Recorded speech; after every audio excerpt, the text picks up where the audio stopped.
Saudariku yang terkasih dan juga yang mengasihi Tuhan kita Yesus Kristus.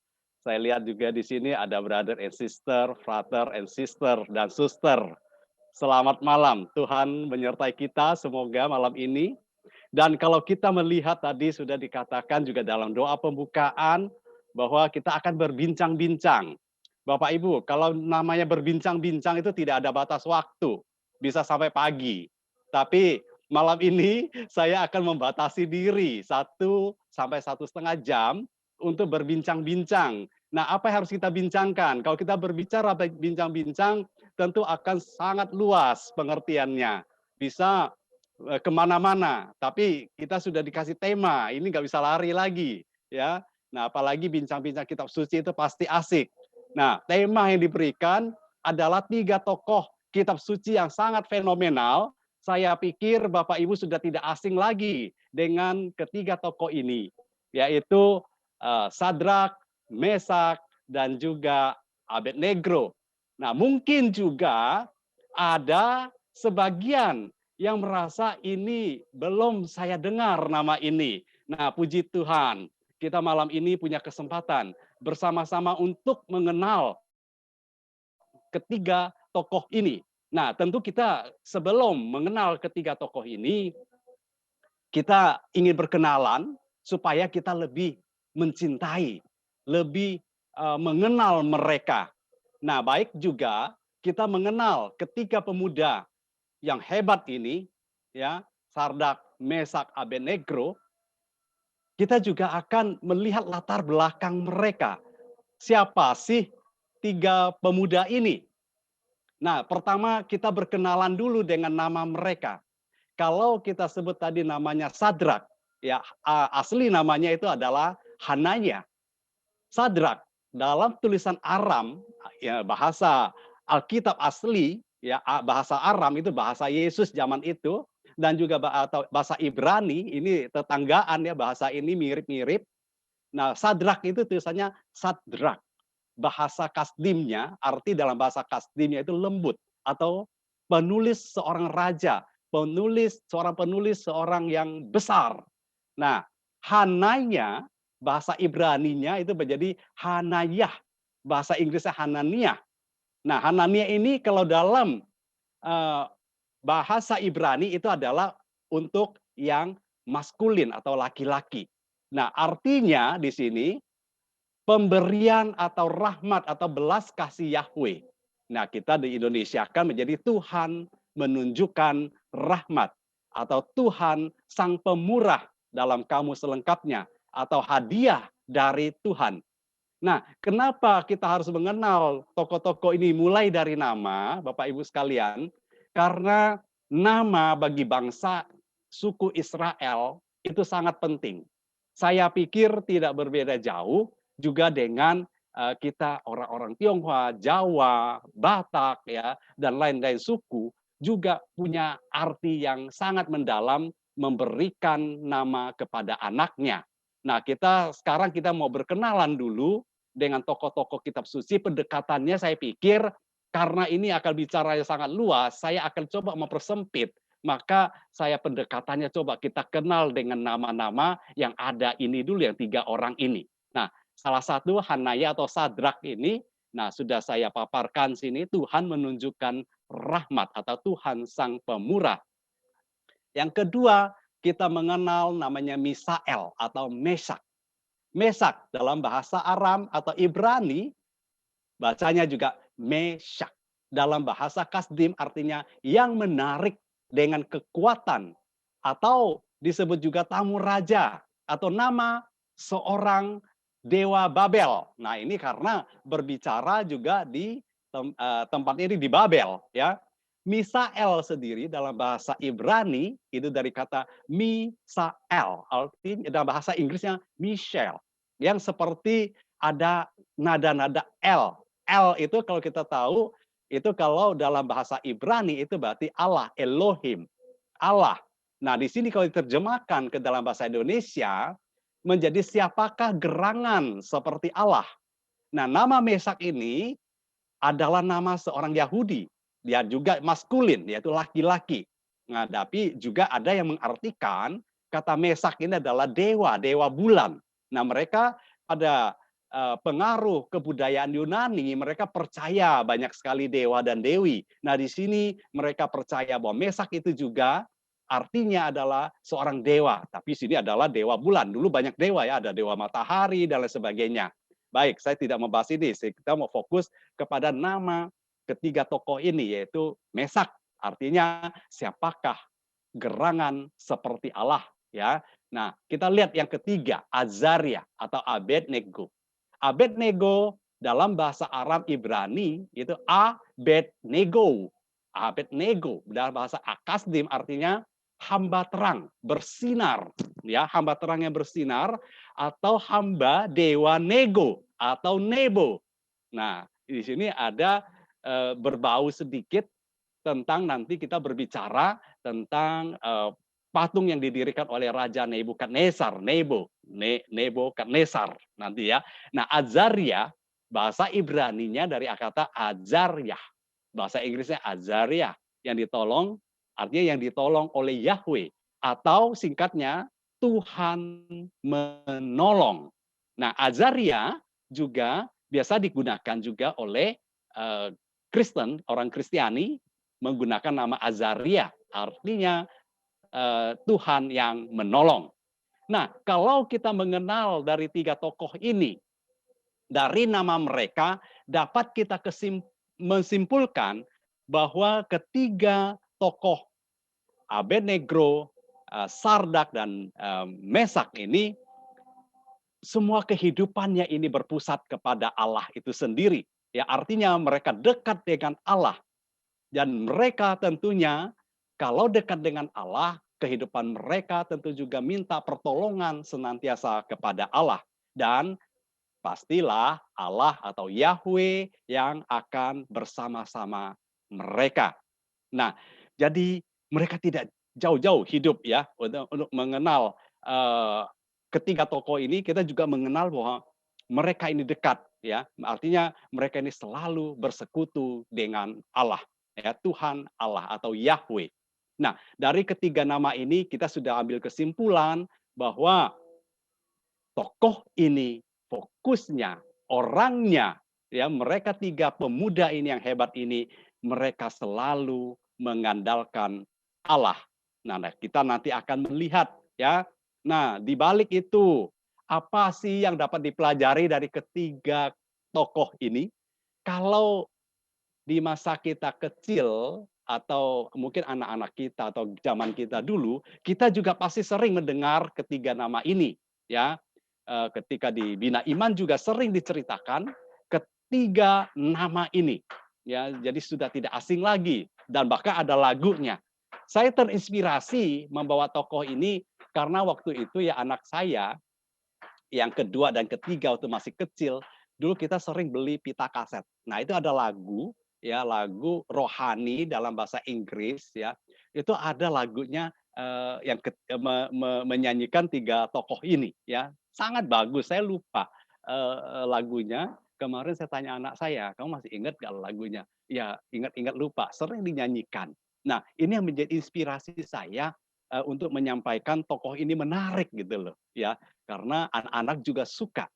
Nah, apa yang dapat kita pelajari, kita petik dari ketiga tokoh ini? Kisah ini sangat meneguhkan iman ketika seseorang itu sedang goyah imannya oleh karena godaan dunia yang penuh pesona dan menyenangkan. Seperti zaman kita sekarang ini, saudara-saudaraku.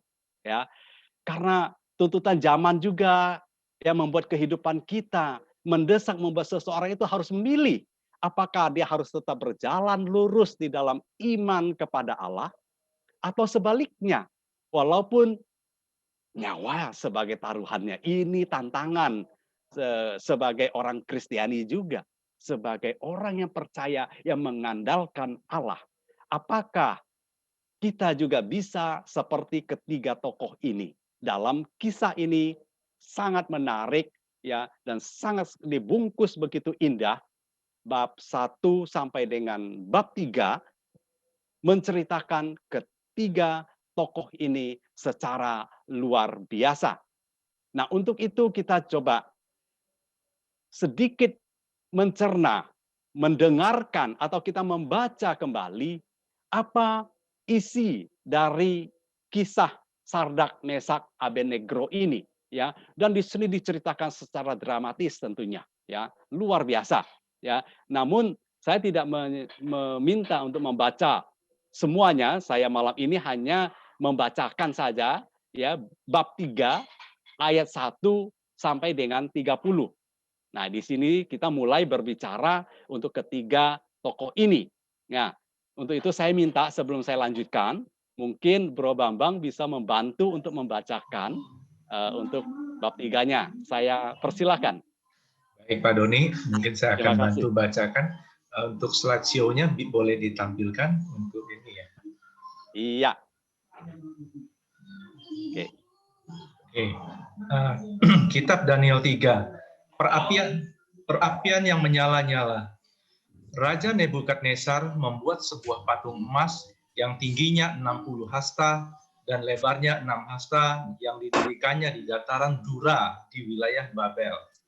Lalu Raja Nebukadnezar menyuruh orang mengumpulkan para wakil raja, para penguasa, para bupati, para penasihat negara, para bendahara, para hakim, para ahli hukum, dan semua kepala daerah untuk menghadiri pentahbisan patung yang telah didirikannya itu.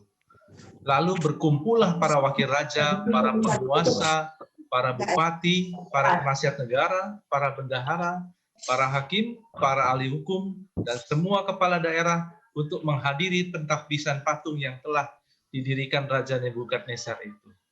Dan berserulah seorang bentara dengan suara nyaring, "Beginilah dititahkan kepadamu, hai orang-orang dari segala bangsa, suku bangsa, dan bahasa. Demi kamu mendengar bunyi sangkakala, seruling, kecapi, rebab, dan gambus, serdam, dan berbagai-bagai jenis bunyi-bunyian, maka haruslah kamu sujud menyembah patung yang telah didirikan Raja Nebukadnezar itu. Siapa yang tidak sujud menyembah akan dicampakkan seketika itu juga ke dalam perapian yang menyala-nyala. Sebab itu, demi segala bangsa mendengar bunyi sangkakala, seruling, kecapi, rebab, gambus, dan berbagai-bagai jenis bunyi-bunyian, maka sujudlah orang-orang dari segala bangsa, suku bangsa, dan bahasa, dan menyembah patung emas yang telah didirikan Raja Nebukadnezar itu. Pada waktu itu juga tampillah beberapa orang Kasdim menuduh orang Yahudi. Berkatalah mereka kepada Raja Nebukadnezar, "Ya Raja, kekalah hidup tuanku. Tuanku Raja telah mengeluarkan titah bahwa setiap orang yang mendengar bunyi sangkakala, seruling, kecapi, rebab, gambus, dan serdam, dan berbagai-bagai jenis bunyi-bunyian harus sujud menyembah patung emas itu. Dan bahwa siapa yang tidak sujud menyembah akan dicampakkan ke dalam perapian yang menyala-nyala. Ada beberapa orang Yahudi yang kepada mereka telah Tuanku berikan pemerintahan atas wilayah Babel, yakni Sadrak, Mesak, dan Abednego. Orang-orang ini tidak mengindahkan titah Tuanku, ya Raja. Mereka tidak memuja dewa Tuanku dan tidak menyembah patung emas yang telah Tuanku dirikan." Sesudah itu, Nebukadnezar memerintahkan dalam marahnya dan geramnya untuk membawa Sadrak, Mesak, dan Abednego menghadap.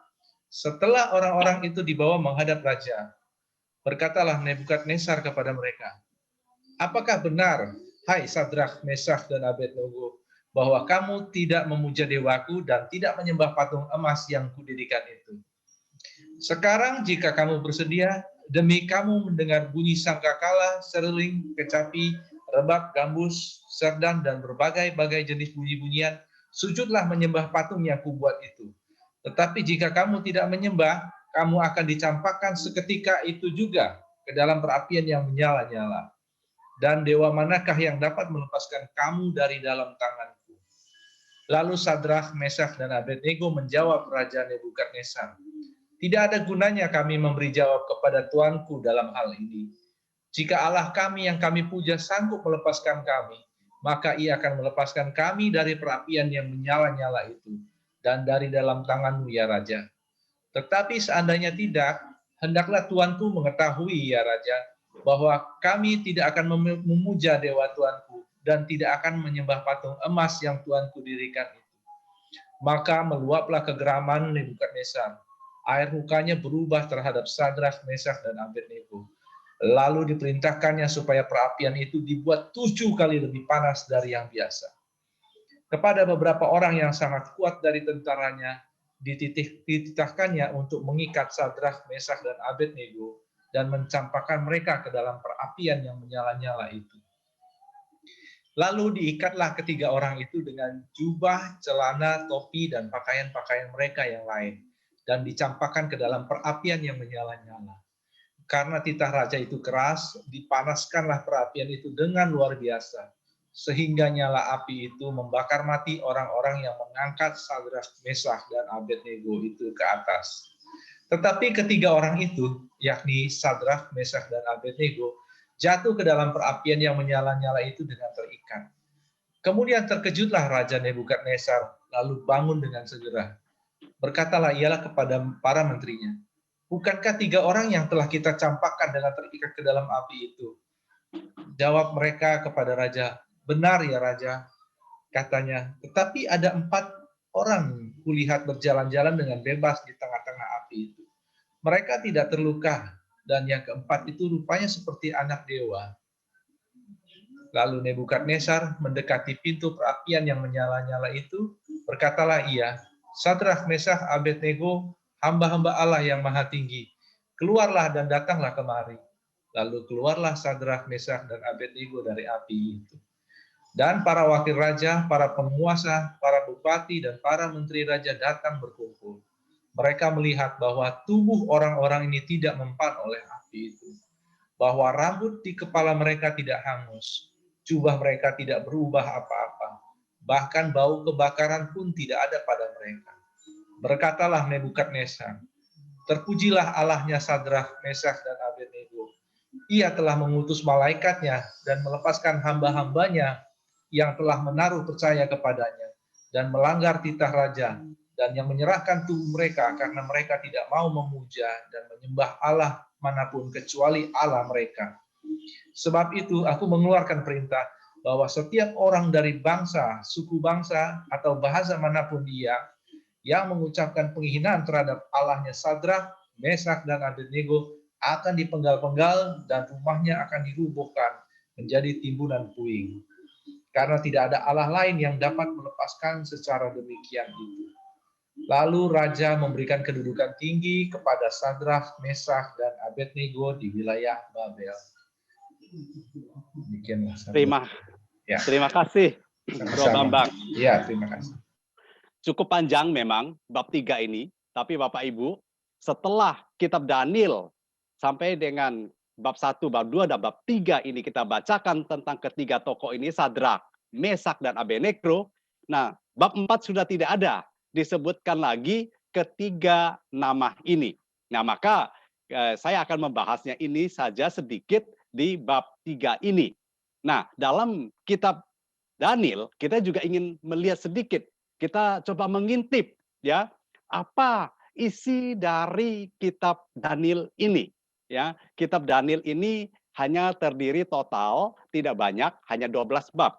Nah, kalau kita berbicara tentang ketiga tokoh ini sudah 3 bab, berarti kita sudah ada 1/4 bab kita berbicara tentang ketiga tokoh ini. Baik, kita coba melihat dulu sedikit sepintas, mau tidak mau, saya harus menjelaskan sedikit tentang latar belakang kisah ini dari buku Daniel. Nah, isi pokok kitab Daniel itu apa saja? Ya, dalam Alkitab Ibrani itu memasukkan kitab Daniel itu ke dalam kelompok tulisan-tulisan. Kalau dalam bahasa kitab suci, biasa kalau kita belajar kitab suci, itu biasa disebut ini adalah kelompok Ketuvim.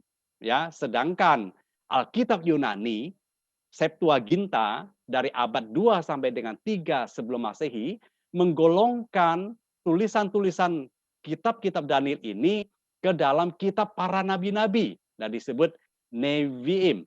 Ya, di sini berbicara mereka dikelompokkan ke dalam kitab para nabi.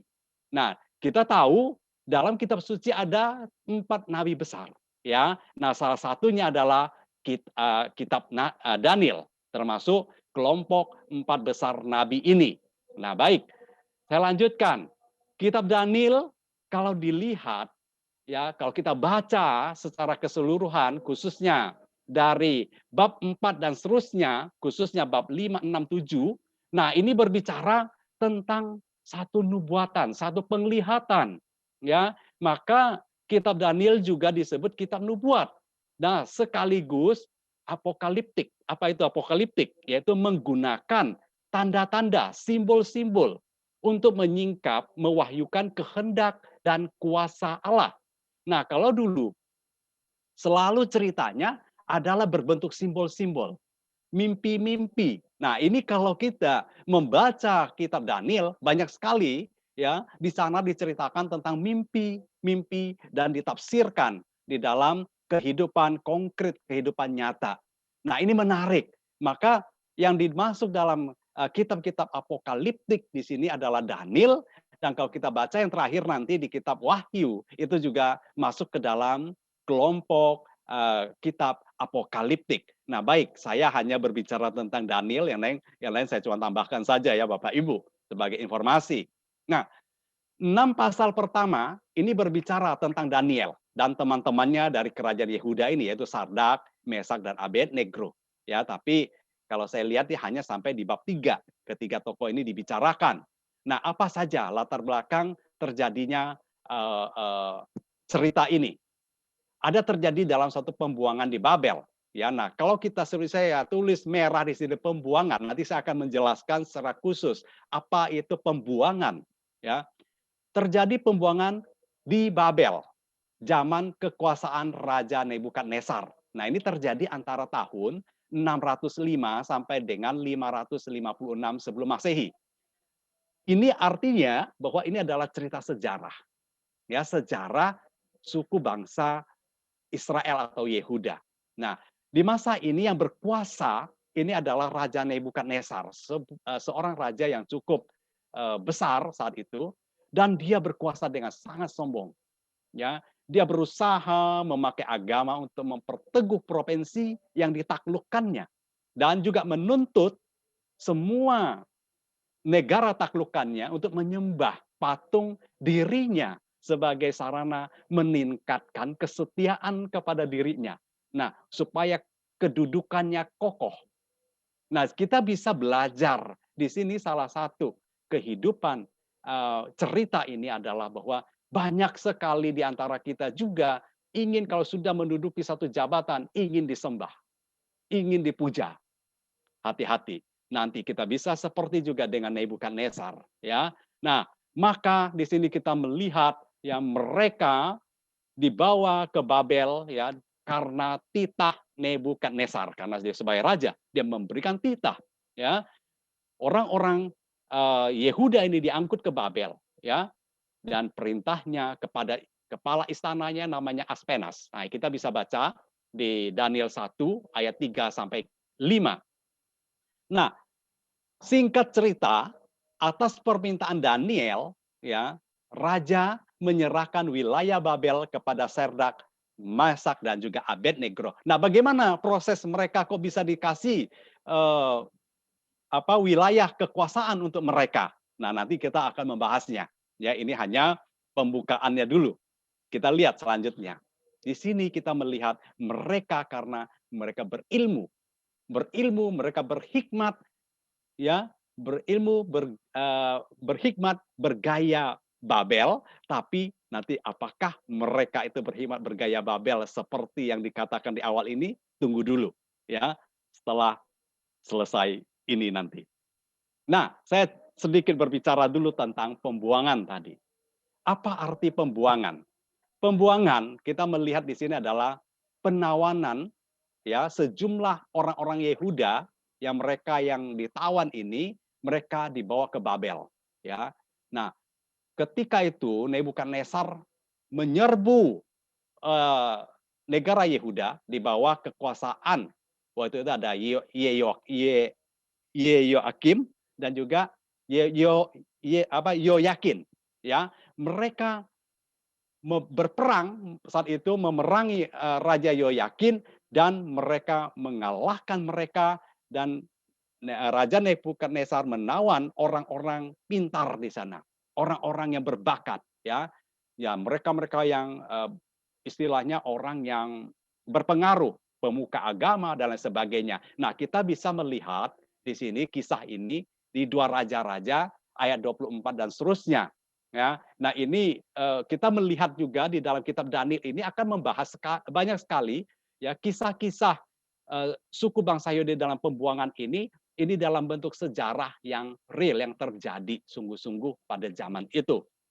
Nah, pada tahun 587 sebelum Masehi, Raja Yahudi yang namanya Zedekia juga melancarkan pemberontakan terhadap Raja Nebukadnezar. Nah, tentu Nebukadnezar tidak tinggal diam.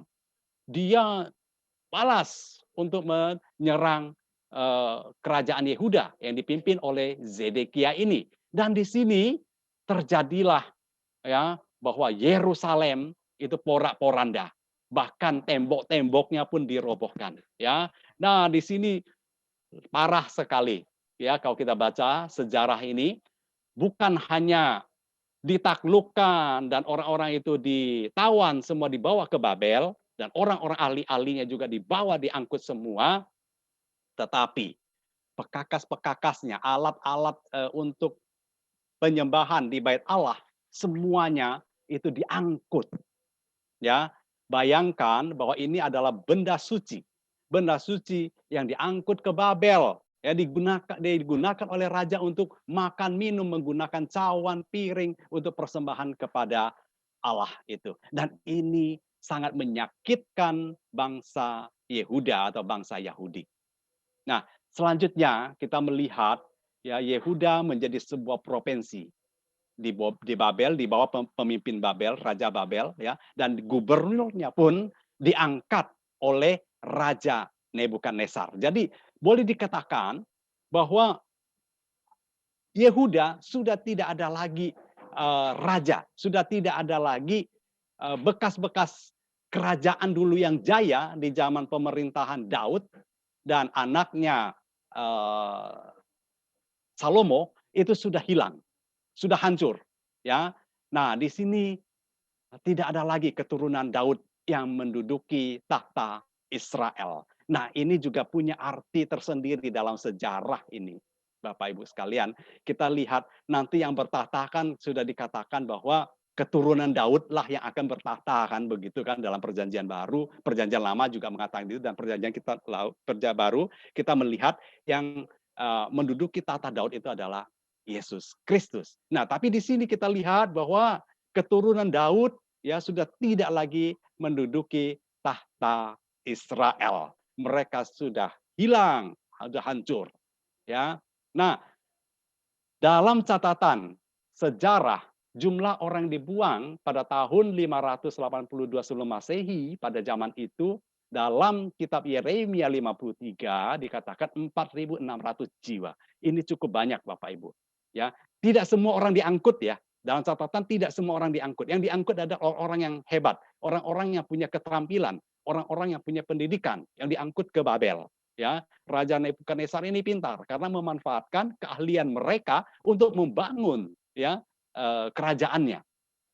Nah, menurut dua raja-raja 24 bab 24 dan seterusnya tahun 597 sebelum Masehi jumlah jiwa yang diangkut pembuat dalam tawanan yang dibawa itu adalah 10.000 jiwa. Nah, ini kurang lebih informasi yang bisa kita dapatkan di dalam bacaan kitab suci ya. Nah, masih dalam pembuangan ini tidak ada juga bukti yang menunjukkan apakah para pembuangan ini, orang-orang tawanan ini di Babel itu menjalani kehidupan yang keras atau sulit. Ya tidak ada catatan di situ. Apakah mereka kerja rodi, kerja paksa seperti mereka di Mesir pada zaman kerajaan Firaun di Mesir, ya tidak dijelaskan secara detail, ya. Tapi yang jelas di sini, Bapak Ibu, ada indikasi bahwa mereka ketika di Babel, mereka ini berjuang keras, ya untuk tetap berpegang teguh kepada iman kepercayaan kepada Yahweh, kepada Allah. Nah, biasa Bapak Ibu ya, kalau kita di bawah tekanan Yehuda, mereka juga mengalami hal yang sama. Ya, mereka tidak bebas untuk beribadah. Mereka tidak bisa beribadah karena kenapa? Karena mereka ditekan, ya, dan mereka ditekan untuk menyembah dewa-dewi yang ada di Babel, yaitu agama orang Babel seperti itu. Nah, tentu mereka tidak mau karena mereka sudah tahu bahwa mereka itu hanya ada satu Allah yang menyelamatkan mereka. Nah, oleh karena itu, ya, pengalaman hidup sebagai orang buangan, ya, mereka di sana tidak ada bait Allah. Jadi mereka merindukan bait Allah, ya. Kita bisa membayangkan, mengilustrasikan bait Allah itu mungkin seperti gereja begitu ya, tidak ada tempat untuk beribadah. Nah, akhirnya walaupun mereka tidak punya tempat ibadah, tidak ada bait Allah, ya, tapi mereka punya satu kerinduan, yaitu mereka membentuk kelompok-kelompok kecil ya untuk berdoa bersama. Nah, tidak hanya berdoa, tapi mereka juga di sana berkumpul mempelajari kitab suci yang ketika mereka masih di bait Allah di Yerusalem, mereka bisa mendengarkan ceramah-ceramah, khotbah-khotbah, ya, dan juga membaca kitab suci dan mempersembahkan kurban melalui para imam. Nah, mereka juga merindukan itu, tapi mereka melakukannya di sini hanya bisa dalam satu kelompok kecil, berdoa dan mempelajari kitab suci. Nah, apakah mereka dalam kehidupan ini mereka ada sesuatu sukacita? Nah, ini juga seperti kita halnya saya pikir. Banyak di Kuskupan Agung kita di Jakarta ini, saudara-saudara kita juga mengalami penganiayaan yang tidak sedikit.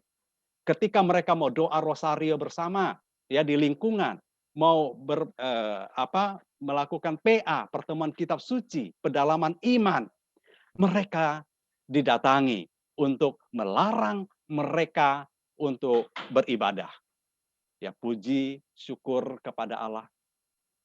Saat ini kita punya menteri sepertinya sudah tidak tolerir dengan hal-hal demikian. Ini terjadi beberapa tahun yang lalu dan ini dialami teman-teman kita, saudara-saudara kita khususnya di daerah Jakarta Selatan, ya. Mereka mengalami ini, ya, tekanan ke tekanan ini. Apakah mereka goyah?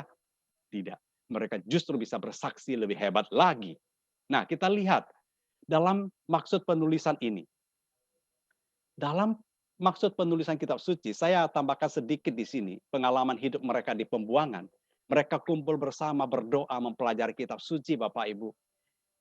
Ini menjadi satu cikal bakal bagi mereka untuk mengingat kembali isi kitab suci itu dan mereka menulis kembali, menyalin kembali. Dan boleh dikatakan ini menjadi satu berkat tersendiri bagi bangsa Yehuda memulai menulis kembali kitab-kitab Taurat mereka. Nah, ini satu hal yang baik tentunya, mereka di pembuangan, tapi mereka ada satu yang mereka dapatkan. Mereka menulis ulang kisah-kisah itu dalam kitab mereka. Nah, maksud penulisan kitab Daniel ini apa? Kita lebih ke skup Daniel. Tadi saya berbicara tentang pembuangan. Sekarang kembali ke kitab Danielnya sendiri. Maksud penulisannya apa? Satu, agar umat Allah tidak kehilangan harapan, ya, tidak kehilangan harapan, dan ketika mereka mengalami masa-masa penuh kesulitan dan penderitaan. Ini adalah satu kitab yang memotivasi umat bangsa Yehuda zaman itu agar mereka jangan putus asa. Ayo, jangan putus harapan. Satu motivasi yang luar biasa untuk mereka jangan menyerah. Karena Allah akan menyertai mereka. Nah, di sini mengisahkan itu. Kedua, ya, mendorong pembaca seperti kita saat ini juga, ya, agar dengan penuh keberanian tetap memegang teguh iman kepada Allah, bukan kepada dewa-dewa, bukan kepada Allah yang tidak jelas. Nah, ini mendorong kita juga membaca kitab-kitab Daniel ini agar kita semakin mencintai, sungguh-sungguh menumbuhkan iman kita. Yang ketiga, ya, di sini ditampilkan Daniel dan kawan-kawannya ini ya, Abednego, Mesak dan juga Sardak ditampilkan sebagai pahlawan sekaligus teladan. Nah, teladan apa yang dapat kita pelajari? Ya, nanti kita akan melihat. Ya, kita lihat para pemuda ini, ya, Daniel dan ketiga temannya ini, mereka tetap setia. Mereka tidak berpaling kepada Allah. Mereka tidak berpaling kepada dewa-dewa yang menghimpit mereka, yang mengepung mereka. Mereka tetap percaya, mereka tetap hanya berpegang kepada Allah. Walaupun hidup di tengah-tengah bangsa asing yang menganiaya mereka. Nah, ini kita membaca secara keseluruhan maksud penulisan kitab Daniel ini. Nah, kita sedikit lihat latar belakang kenapa sih kok mereka dibuang? Bukankah bangsa Yahudi ini, bangsa Israel ini adalah bangsa pilihan? Bukankah mereka ini adalah bangsa yang selalu disertai Allah? Kenapa mereka dibuang? Nah, ini menarik ya Bapak Ibu sekalian. Bangsa Israel sering mengecewakan hati Allah yang telah menyertai mereka, yang telah mencintai mereka. Ya, kenapa? Karena mereka sering jatuh ke dalam dosa, meninggalkan Allah, melupakan Allah. Allah yang begitu mengasihi, mencintai mereka, mengayomi mereka, menampung mereka, melindungi mereka. Ya, kita lihat dalam kisah keluaran di mana keluar dari Mesir ke tanah terjanji, apa yang tidak dilengkapi oleh Allah. Butuh air disediain, butuh makan ada, ya. Nah, bahkan ketika mereka ada panas terik, Tuhan membuka membikin tiang awan, ya. Nah, apakah tidak cukup? Tapi ternyata memang betul dikatakan oleh Alkitab bahwa bangsa ini adalah bangsa yang tegar tengkuk, artinya apa? Keras kepala. Ya, dia walau sudah dikasih yang terbaik, selalu memberikan yang baik kepada dia, tapi dia lupa. Ya, akhirnya mereka jatuh, ya, berpaling kepada berhala-berhala. Nah, bahkan tidak hanya itu, hukum Taurat itu sendiri yang dipegang oleh mereka itu pun dilanggar.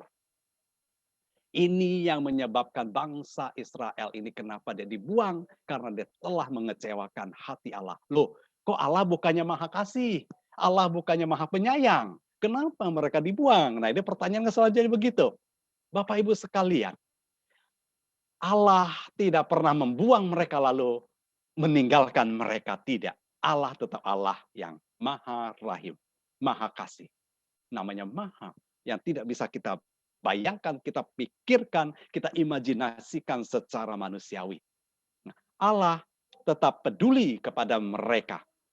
Nah, apa buktinya nanti kita lihat. Nah, kita lihat dulu.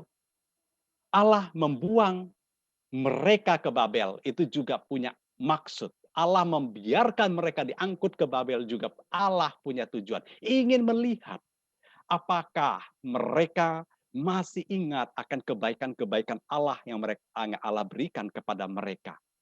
Ya, tapi makin parah Bapak Ibu. Di pembuangan bukannya lebih baik, bukannya merefleksikan kehidupan mereka, tetapi mereka justru tergoda untuk meninggalkan Allah. Waduh, ya, cintanya sudah diberi ternyata berpaling kepada yang lain, sakit hati. Ya. Nah, di sini kita lihat Allah semakin dicampakkan, dilupakan. Ya. Nah, karena apa? Mereka hidup di tengah pemuja pemuja berhala, berbagai macam dewa-dewi, ya di situ banyak ya. Ada dewa keberuntungan, ya, ada dewi kesuburan, ya, ada dewi kecantikan mungkin. Ya, ini juga ada loh dewi kecantikan kita zaman ini, Bapak Ibu jangan bilang tidak ada, ya. Di mana? Ya, zaman kita ada ini. Ya, mereka mengoperasi plastik itu kan memuja dewi kecantikan itu kan. Nah, kenapa saya katakan demikian? Allah sudah memberikan wajah kita segambar dan serupa Dia. Sudah sempurna, kenapa kita permak lagi? Kenapa kita harus mempercantik diri lagi? Untuk merubah semua wajah kita yang tadinya lonjong bisa jadi bulat, yang bulat bisa jadi lonjong, ya. Itu saya pikir sama juga ini penyembah dewi kecantikan ya. Nah, semoga saya pikir kita bisa merefleksikan itu juga. Ya, pada tahun 538 sebelum Masehi, nah, beruntunglah muncul sebuah kerajaan ya di Persia ya, yaitu pemimpinnya Raja Kores yang kedua. Dia dapat menaklukkan Babel ya. Nah, ketika Babel ditaklukkan ya, Raja Kores II ini, Raja Persia ini mengizinkan bangsa-bangsa taklukan Babel, yaitu bangsa Yehuda ini, bangsa Yahudi, untuk pulang ke tempat asalnya, ke negara asalnya, yaitu ke Yudea. Nah, ini bisa kita baca di kitab Esra. Nah, Bapak Ibu, kalau latar belakang tentang kitab Daniel, kita akan banyak sekali melihat ya sambungan ataupun di sini hubungan kisah dari kitab raja-raja ya, dari Esra. Nanti kita juga akan melihat sambungannya di kitab Deuterokanonica di Makabe. Menarik, Bapak Ibu. Jadi kita tidak hanya membaca di Daniel, tetapi kita bisa mengambil sejarah-sejarah ini dari bacaan-bacaan tersebut. Maka kitab suci ini, Bapak Ibu, yang kita miliki ada Deuterokanonica ini ada kaitannya dengan kisah-kisah di dua raja-raja dan juga di Tawarik dan juga Yeremia. Itu berbicara, itu ada sambungannya menuju ke perjanjian baru nantinya. Nah, tapi saya nggak berbicara di situ dulu, nanti jadi luas ya. Bincang-bincang kita jadi melebar. Saya mau fokuskan tentang kitab Daniel dulu dan tentang sedikit tentang latar belakang pembuangan ini. Nah, saya pikir sampai di sini bisa ditangkap, semoga bisa ditangkap maksudnya ya.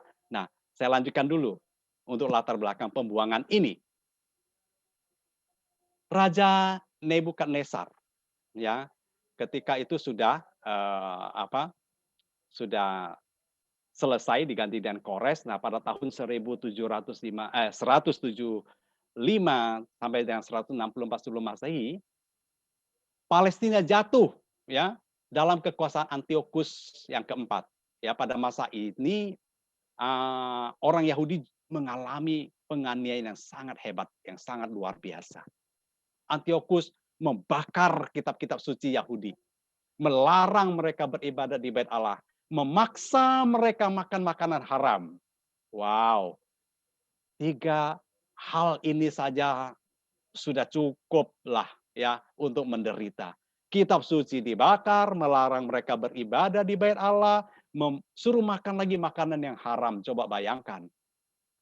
Hidup seperti ini tentu tidak nyaman. Ya, dan membunuh siapa saja yang berani menantangnya. Nah, ini untuk membaca ini tadi saya katakan kita bisa baca di kitab Makabe 1 dan 2. Ya. Nah, di sini kita bisa melihat bagaimana bahwa mereka ini semuanya hidup tidak nyaman di pembuangan itu dan dijajah oleh bangsa asing. Oleh karena itu, bangsa Indonesia ya dalam pembukaan Undang-Undang Dasar 45 mengatakan dalam proklamasi mengatakan bahwa penjajahan di atas bumi ini harus dihapuskan. Karena kenapa? Karena itu tidak berperi kemanusiaan nantinya. Nah, kita bersyukur sekali lagi ya, maka kita kenapa dalam doa syukur agung, dalam doa umat kita berdoa juga untuk bangsa dan negara kita. Karena salah satunya kita melihat sejarah bangsa Yahudi yang dijajah dan dibuang itu hidupnya tidak enak. Nah, ini kita bisa kembali lagi melihat latar belakang dari kitab Daniel ini untuk membaca ini sangat luas kalau kita berbincang-bincang tentang ini. Saya sudah bincang-bincang 45 menit tentang ini ya. Baik, kitab Daniel ini adalah merupakan kesaksian akan kuasa Allah dan perlindungannya kepada umatnya yang menderita. Nah, ini inti dari kisah yang ditulis di dalam kitab Daniel, ya, merupakan kesaksian kuasa Allah dan perlindungannya kepada umatnya yang menderita. Nah, kita lihat tujuan penulisannya apa. Kisah ini ingin menghibur, meneguhkan umat atas kepercayaan kepada Tuhan di negeri kafir. Nah, Kalau kita coba bayangkan ya, saya membayangkan kalau kita tinggal di negara yang kafir, yang pemujaan berhala semuanya, sedang kita percaya akan adanya Tuhan, posisi kita pasti tidak enak. Kita hidup sebagai minoritas pun kita sudah merasakan bagaimana tidak enaknya, ya. Nah, di sini kita melihat tujuan penulis ini adalah menghibur dan meneguhkan umat atas kepercayaan mereka di negara yang kafir yang mereka tekan. Ya, nah di sini dengan menyatakan bahwa hikmat kebijaksanaan bangsa Israel, umat Israel itu lebih unggul daripada ilmu pengetahuan gaib bangsa-bangsa yang berbudaya tinggi sekalipun. Artinya di sini mau menyampaikan bahwa hikmat Allah adalah hikmat yang paling tinggi. Kita masih ingat tentu, yaitu Raja Salomo ketika dia berdoa, dia tidak minta kekayaan. Tapi dia minta apa? Dia minta hikmat. Nah, dengan dia minta hikmat, Allah menambah-nambahkan berkat yang luar biasa. Ya kita tahu Salomo, kerajaannya begitu jaya, kaya raya. Ya, sampai saat ini pun tidak ada yang namanya negara kaya yang bisa menyaingi Salomo. Belum ada di sejarah ini. Ya, tapi kita lihat bahwa hikmat itu adalah hikmat Allah.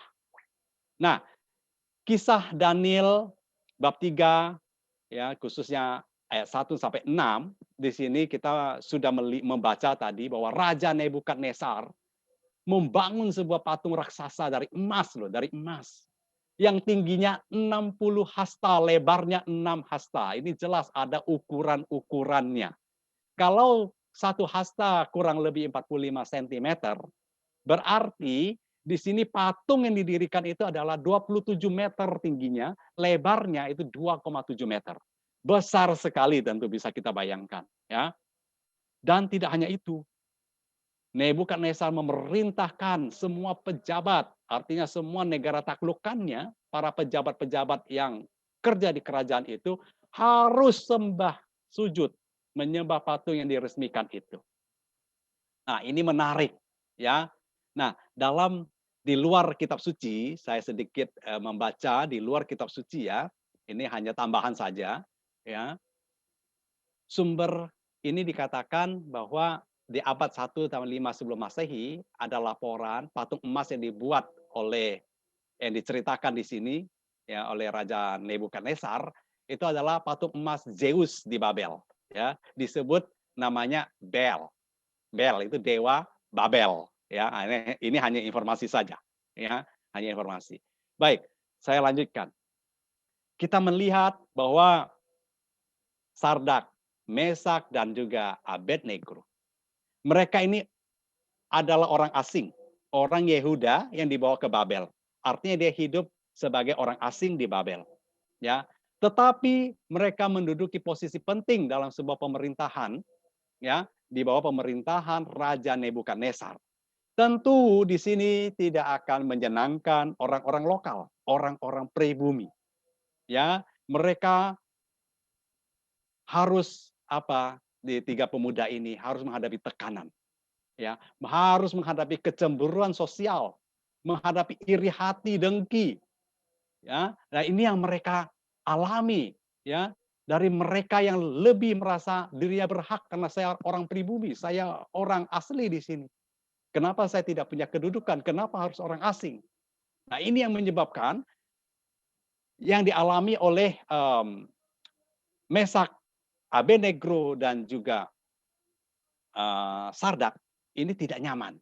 Ya, dia tentu banyak jadi sorotan, jadi musuh, ya, musuh orang-orang lokal.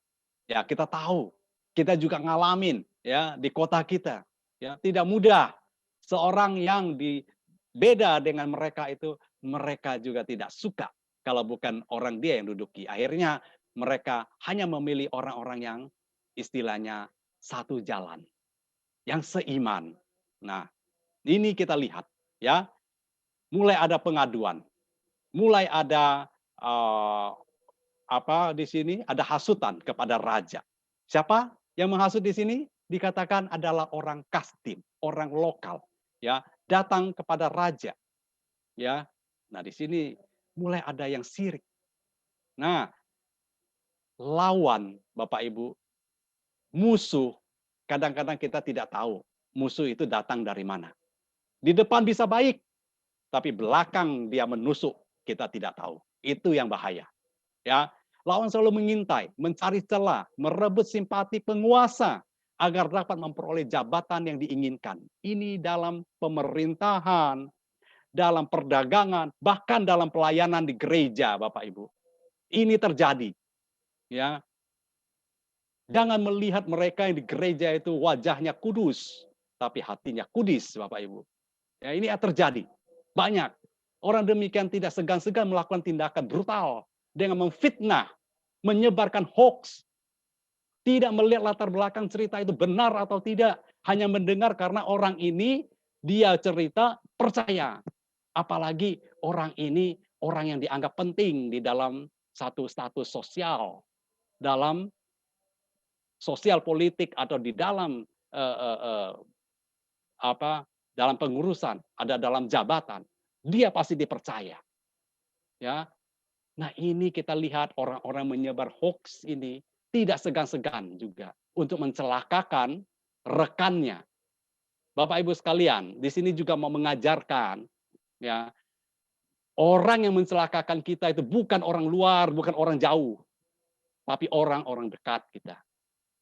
Orang-orang dekat kita inilah yang menjadi sumber malapetaka yang kadang-kadang kita tidak menyangka-nyangka orang ini adalah di sekitar kita, makan bersama kita, minum bersama-sama kita, bahkan tidur bersama-sama kita.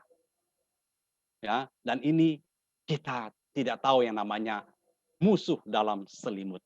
Ya, nah ini kita melihat bahwa mereka ini tidak segan-segan untuk mencelakakan sesamanya.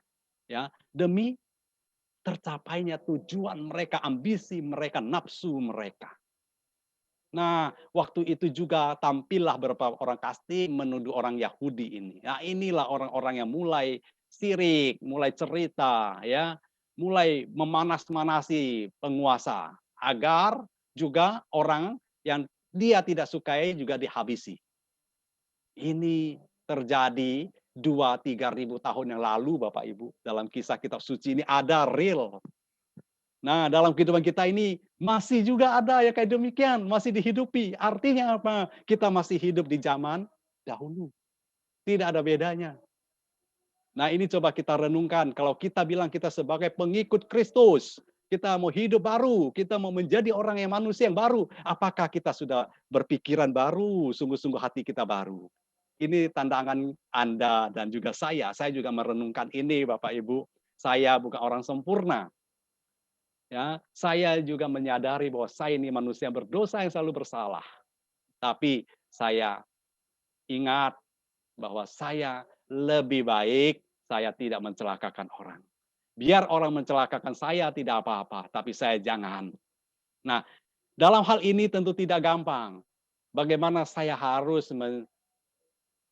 mengajak mereka untuk berpikir sama dengan saya. Tidak gampang, apalagi orang melihat siapa kamu. Ya, nah siapa kamu? Ini yang menjadi tolak ukur manusia. Dan kenapa saya bilang kita harus bersyukur kalau memang demikian. Kenapa? Yesus sendiri pun ditolak bukan? Ketika dia memberikan khotbah, ketika dia menjelaskan kitab suci, orang takjub, orang terheran-heran. Tapi ketika mereka melihat, aduh ini kan anak si tukang kayu. Sudahlah, nggak usah didengar dia. Itu yang terjadi, maka saya katakan syukurlah Bapak Ibu kalau memang kita ketika membicarakan tentang kebenaran dan kita ditolak, ya kita juga sudah seperti Yesus. Maka lagunya, ku mau sepertimu Yesus. Nah, dan seterusnya. Ya, kita sudah seperti dibentuk seperti Yesus. Nah, kembali lagi Bapak Ibu, Raja Nebukadnezar ternyata terprovokasi dengan marah dan geramnya, dia memerintahkan untuk membawa Sardak, Mesak dan Abednego ke hadapan dia. Ya, dan berusaha di sini juga raja membujuk. Loh, kok raja membujuk? Karena dia sudah marah, sudah geram. Kok masih membujuk? Ingat, ketiga orang ini dia sudah punya kedudukan di pemerintahan Raja Nebukadnezar. Oleh karena itu mungkin masih bisa nego lah, gitu kan. Nego. Udahlah, Sardak, Mesak, Abednego, kamu apa susahnya sih cuman menyembah, ya. Tapi kita melihat ya ketiga pemuda Ibrani ini ya dia tidak mau bersujud ya dengan patung yang dibuatnya hanya untuk menyenangkan manusia, hanya untuk menyenangkan rajanya. Walaupun mereka sudah mempunyai kedudukan. Ini menarik ya. Mereka tetap punya prinsip iman. Mereka tidak ikut menyembah patung emas Raja Nebukadnezar. Ini tidak gampang Bapak Ibu. Karena kenapa? Karena mereka sudah hidup layak ya di istana raja. Ya, mereka sudah punya posisi penting. Mereka menjadi pejabat negara dan dikatakan tadi ya semua pejabat negara itu kan harus sujud menyembah patung itu. Tapi ketiga pemuda ini tidak mau. Mereka tetap punya prinsip dan berani mengatakan tidak demi kebenaran meskipun resikonya mereka kehilangan jabatan bahkan nyawa sekalipun. Ini menarik. Apakah sekarang zaman kita ya anak-anak muda kita bahkan kita sendiri ya dengan zaman kita sekarang ini bisa menghadapi tantangan godaan ya ini gambar ini jelas ini ya uang bertebaran di mana-mana. Siapa yang tidak suka hidup nyaman? Siapa yang tidak mau hidup tidak punya beban kalau sudah punya uang? Ya, kita berlawanan dengan zaman sekarang ini orang selalu semuanya ingin hidup enak, hidup nyaman, sukses, berkelimpahan. Ya, maka tidak heran Bapak Ibu, sekarang sangat banyak sekali ya orang menawarkan apa ajaran tentang prinsip-prinsip ya hidup nyaman, ya hidup layak. Anak-anak Tuhan tuh harus sukses, harus kaya, tenar, tidak kekurangan secara finansial. Wow, luar biasa. Dan itu banyak sekali mereka ikut. Mereka bilang, betul, kita harus hidup sukses, hidup kaya. Ya, kita harus bebas dari tekanan tekanan keuangan. Hati-hati, teman-teman sekalian, Bapak Ibu sekalian. Ya, banyak sekali ajaran-ajaran demikian yang ditawarkan kepada kita. Nah, kisah tiga pemuda tadi, ya, itu mengingatkan kembali. Apakah kita berani untuk mempertahankan iman kita ketika kita dalam godaan ini? Ya, di mana kita bisa tidur, duduk di atas rupiah-rupiah, di atas tumpukan-tumpukan uang sebagai alas tidur. Nah, di sini teori kesuksesan itu sangat laku dijual Bapak Ibu ya. Sangat cocok dengan tren anak muda sekarang ini ya, yang serba ingin mudah, instan dan tidak ingin susah. Serta mereka bahkan rela melepaskan iman, menjual imannya demi sebuah jabatan, semua pekerjaan, demi pasangan hidup, karena uang, karena kesenangan duniawi. Ini kita lihat zaman kita ini yang terjadi. Beda kita melihat zaman dulu orang punya iman yang luar biasa kokoh. Namun bukan berarti tidak ada orang-orang demikian. Ada berapa persen. Nah, ini menjadi tantangan kita bersama untuk mewartakan sabda Tuhan. Yang kita baca di sini adalah mengajak kita untuk merefleksikan kembali apakah iman saya sudah sungguh seperti iman Abednego, Mesak dan juga Sardak ini. Ya, nah kita lihat hidup nyaman itu menjadi pilihan dalam kondisi susah. Ya, ini lumrah ya dalam kondisi kita saat ini, Bapak Ibu, di mana di masa pandemi ini sudah setahun berjalan, banyak kita kehilangan pekerjaan, banyak kita kehilangan kesempatan-kesempatan yang sudah di depan mata lenyap begitu saja karena COVID-19. Ya, menurut ukuran dunia saat ini adalah kita wajarlah hidup dalam kondisi susah ini dapat tawaran-tawaran begitu, kenapa tidak? Ya siapa yang mau lapar, siapa yang mau susah? Tidak ada. Saya pun tidak, Bapak Ibu, ya. Nah, tapi kita lihat bahwa kita kadang-kadang ya hidup nyaman menjadi pilihan dalam kondisi susah ini. Ini saya katakan sangat lumrah, ya. Menurut ukuran dunia saat ini adalah wajar. Bahkan ya, kita mengambil chance kesempatan ini, ya, banyak orang akan memuji kita. Ya, kita ambil keputusan ini adalah orang mengatakan kamu ambil keputusan yang tepat, kamu cerdas, kamu pintar. Ya, orang akan menyalami kita dan orang mengatakan sukses, kamu hebat, ya. Dan bahkan tidak jarang orang juga akan tepuk tangan buat kita, ya, karena kita sudah ambil keputusan yang tepat, ya, dan jempol pun dinaikkan buat kita. Nah, ini apakah hidup kita selesai sampai di sini saja, di dunia ini saja? Ini menjadi pertanyaan, ya. Ini yang menjadi permenungan saya ya Bapak Ibu. Ya, mungkin ini bincang-bincang Alkitab saya boleh sedikit merenungkan, merefleksikan kembali bagaimana kisah ketiga tokoh ini di dalam kehidupan konkret saat ini yang nyata. Kenapa saya bisa menyampaikan ini? Karena banyak sekali saya mendapatkan cerita-cerita secara langsung, mereka menceritakannya kepada saya, dan ini saya refleksikan dan saya coba tuangkan dalam bincang-bincang kita kitab suci malam ini. Ya, untuk kita pikirkan bersama, memang tidak semuanya seperti itu, tapi ada kehidupan yang seperti ini. Ya, nah, dalam kisah ini dengan tegas dan tanpa kompromi, ya, ketiga pemuda Yahudi ini Sadrak, Mesak, dan Abednego mengatakan, walaupun Tuhan tidak meluputkan mereka dari perapian yang menyala-nyala, menyembah patung itu tidak akan pernah menjadi pilihan mereka. Mereka tidak akan mau melakukan itu. Artinya apa? Mereka walaupun sudah punya jabatan, mereka sudah punya kedudukan, sudah kaya raya, mereka pun tidak akan tunduk untuk berpaling kepada Allah. Mereka tetap memilih Allah, mereka tetap setia kepada Allah.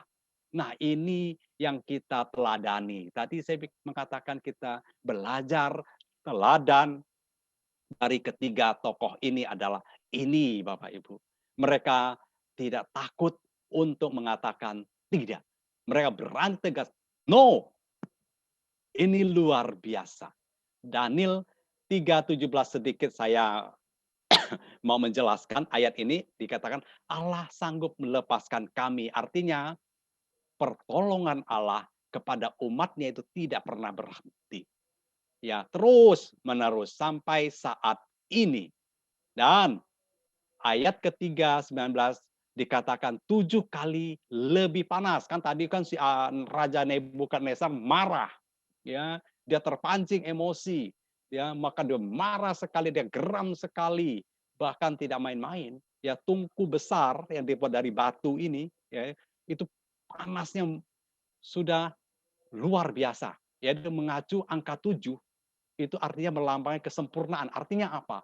Api itu sudah maksimal yang terpanas dan kemarahan Raja Nebukadnezar ini juga sudah kemarahannya itu sudah memuncak ya, sudah tinggi sekali, sudah paling puncak ya, sudah sempurna marahnya.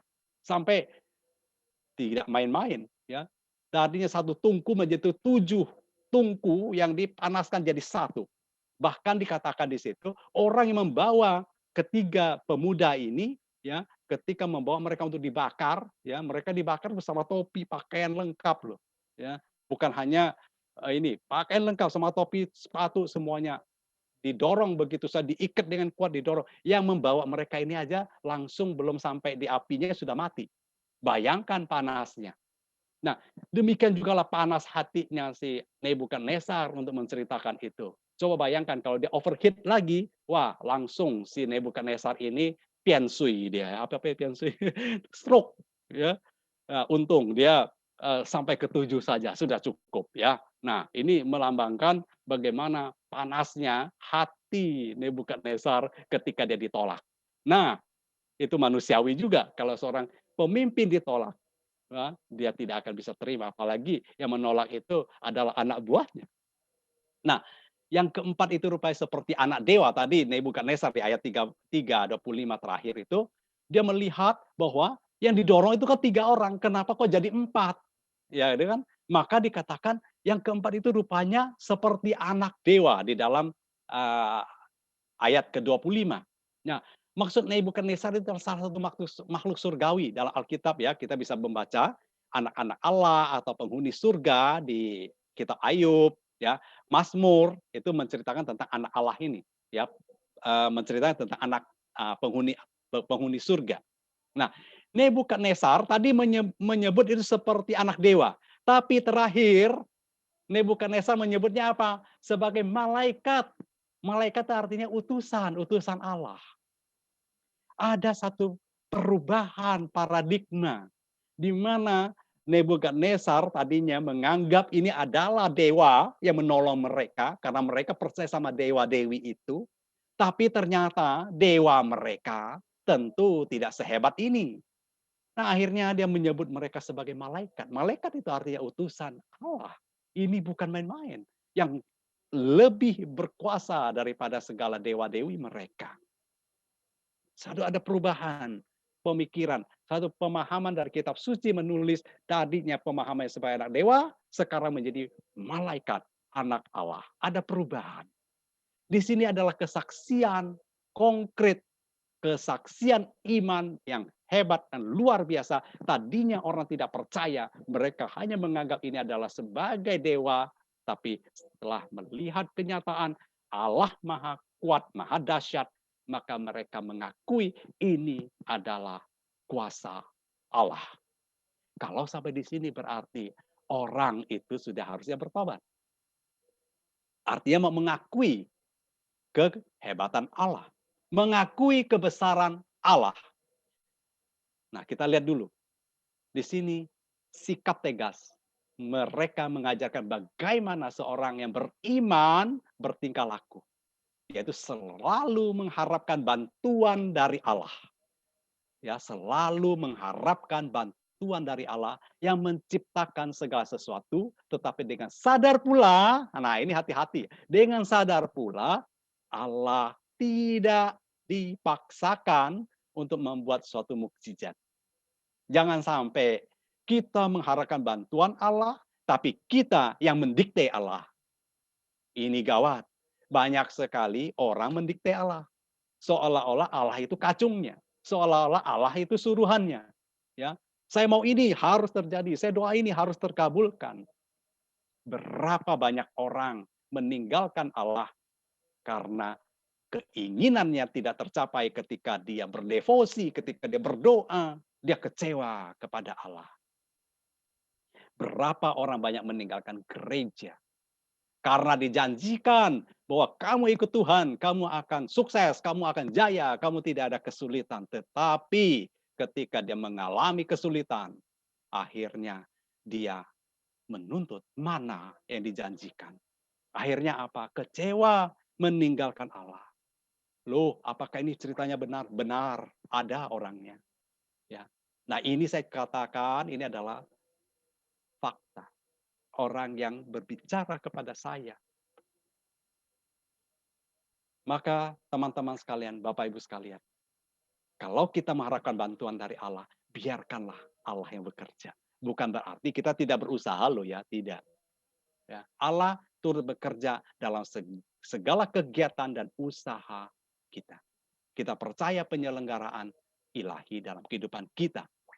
Saya mengambil gambar ini, ya. Kita ibaratkan teman yang dalam kesulitan untuk naik ke atas. Kita memberikan tangan kita. Dan tapi kita juga harus menjulurkan tangan kita. Jangan sudah dikasih tangan, orang tidak mau kasih tangan. Tidak terjadi satu interaksi.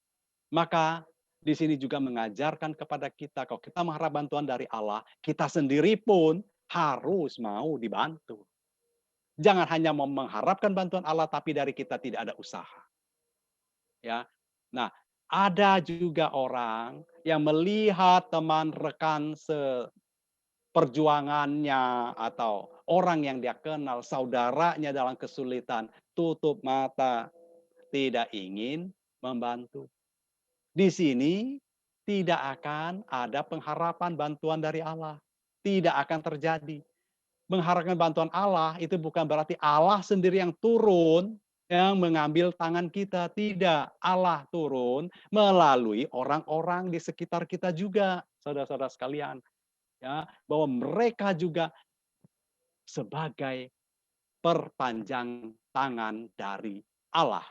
Nah, maka saya ambil gambar ini sebagai ilustrasi, ya, Bapak Ibu sekalian, kita melihat kita mau memberikan tangan kita. Kita juga mau menjulurkan tangan kita untuk membantu dan kita juga mau menolong sesama kita. Kalau ada orang mau menolong kita, kalau memang kita perlu ditolong, itu artinya Tuhan telah memakai dia sebagai alatnya. Saya banyak mengalami ini, Bapak Ibu sekalian. Saya banyak ditolong orang. Saya banyak ditolong oleh teman-teman saya. Saya banyak ditolong oleh lingkungan saya. Orang-orang di sekitar saya. Maka saya mengambil satu ilustrasi cerita ini adalah kisah konkret saya. Bagaimana saya ditolong. Ya. Nah, apakah dalam hal ini saya hanya dapat pertolongan saja? Saya pikir ketika saya mendapat pertolongan itu saya juga perlu untuk menolong sesama saya. Ada satu istilah, ya. Saya kalau tidak bisa menolong orang banyak, tapi saya bisa menolong satu orang saja. Itu sudah cukup. Ini dahsyat. Bayangkan kalau kita satu orang menolong satu orang, kalau ada 100 orang kita sudah menolong 100 orang, bukan? Kita tidak harus satu orang menolong 10 orang. Kalau kita nggak kuat, cukup tolong satu orang. Ya, kata Don Bosco, ya, kita melakukan satu hal besar, bukan melakukan sesuatu yang harus skala besar, tapi lakukan hal-hal yang kecil.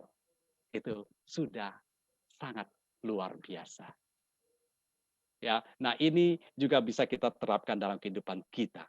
Nah, seperti juga Musa, ketika dia membawa bangsa Israel keluar dari tanah terjanji, keluar dari tanah Mesir menuju tanah terjanji, mereka terkepung, mereka dikejar oleh tentara-tentara Firaun, dan mereka tidak ada solusi, tidak ada jalan keluar. Ketika itu, pertolongan datang dari Allah, dan mereka bisa menyeberang dengan selamat.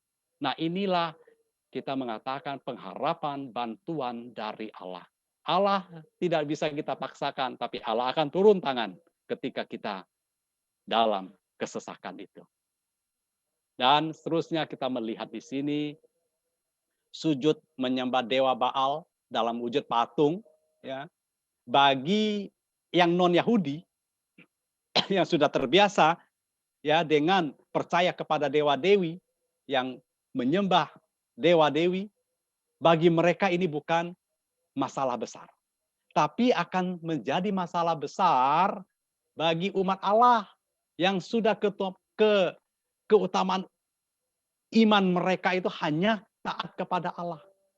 Itu akan menjadi masalah besar. Nggak mungkin mereka akan mau menyembah Allah buatan tangan manusia.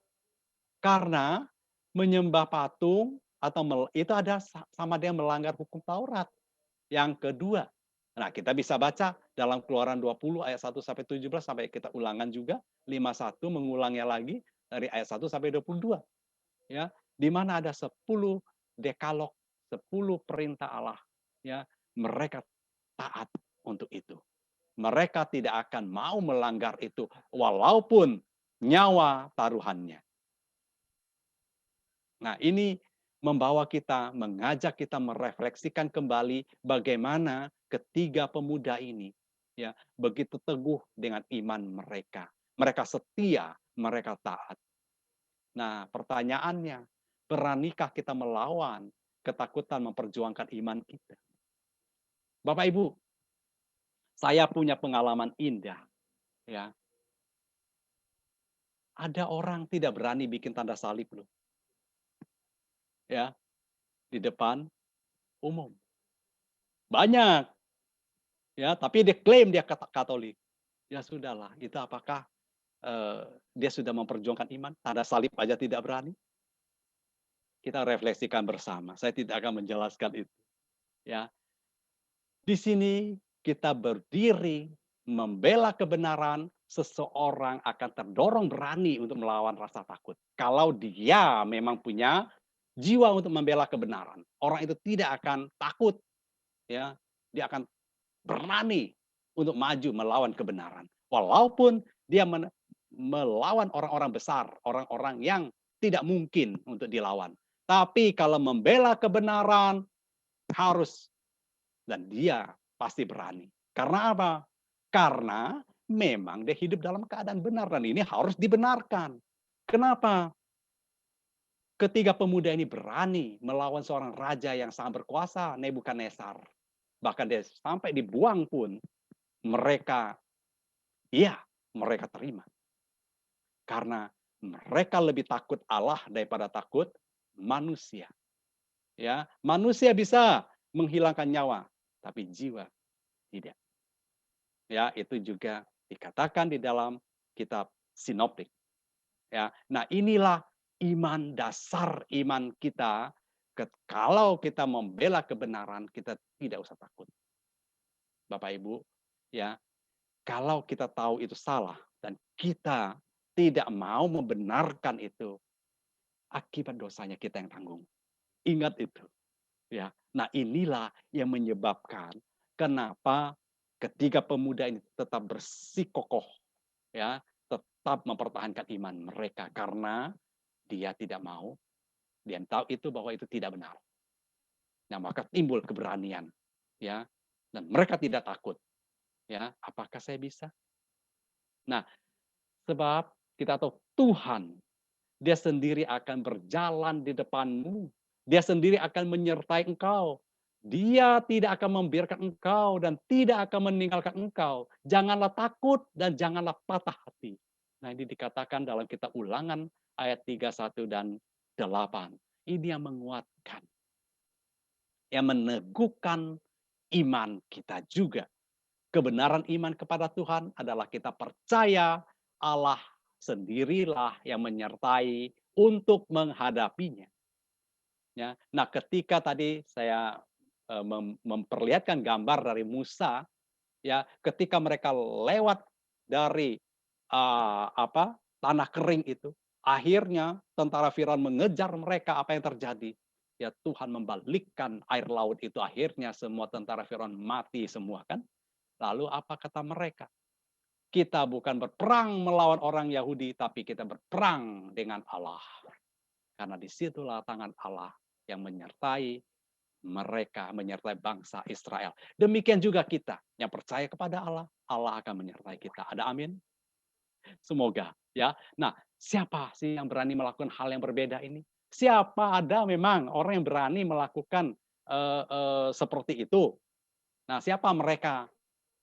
Kriterianya apa? Di sini ada satu, orang yang berani melawan arus kekuasaan dan melawan ketidakadilan. Ya, ini orang-orang yang bisa melakukan hal yang berbeda. Ya, nah ini yang bawa palu ini bukan hakim saja, tapi kita sebagai pembela kebenaran, kita juga punya palu yang lebih besar, ya, untuk menggetok palu kebenaran itu. Nah, contohnya ya membongkar korupsi. Ya harus siap menghadapi berbagai macam tantangan, perlawanan, bahkan ancaman kehilangan nyawa dari pihak yang merasa dirinya berkuasa untuk mengontrol orang lain. Ini juga terjadi kan dalam kehidupan nyata kita. Orang yang melawan korupsi, dia dimusuhin, bahkan dipenjara. Ya. Nah, ini apakah kita melihat ini adalah satu kebodohan? Kita akan mengawalnya orang lain, bodoh sekali dia. Ya, ngapain dia bela-bela? Toh dia sendiri yang masuk penjara.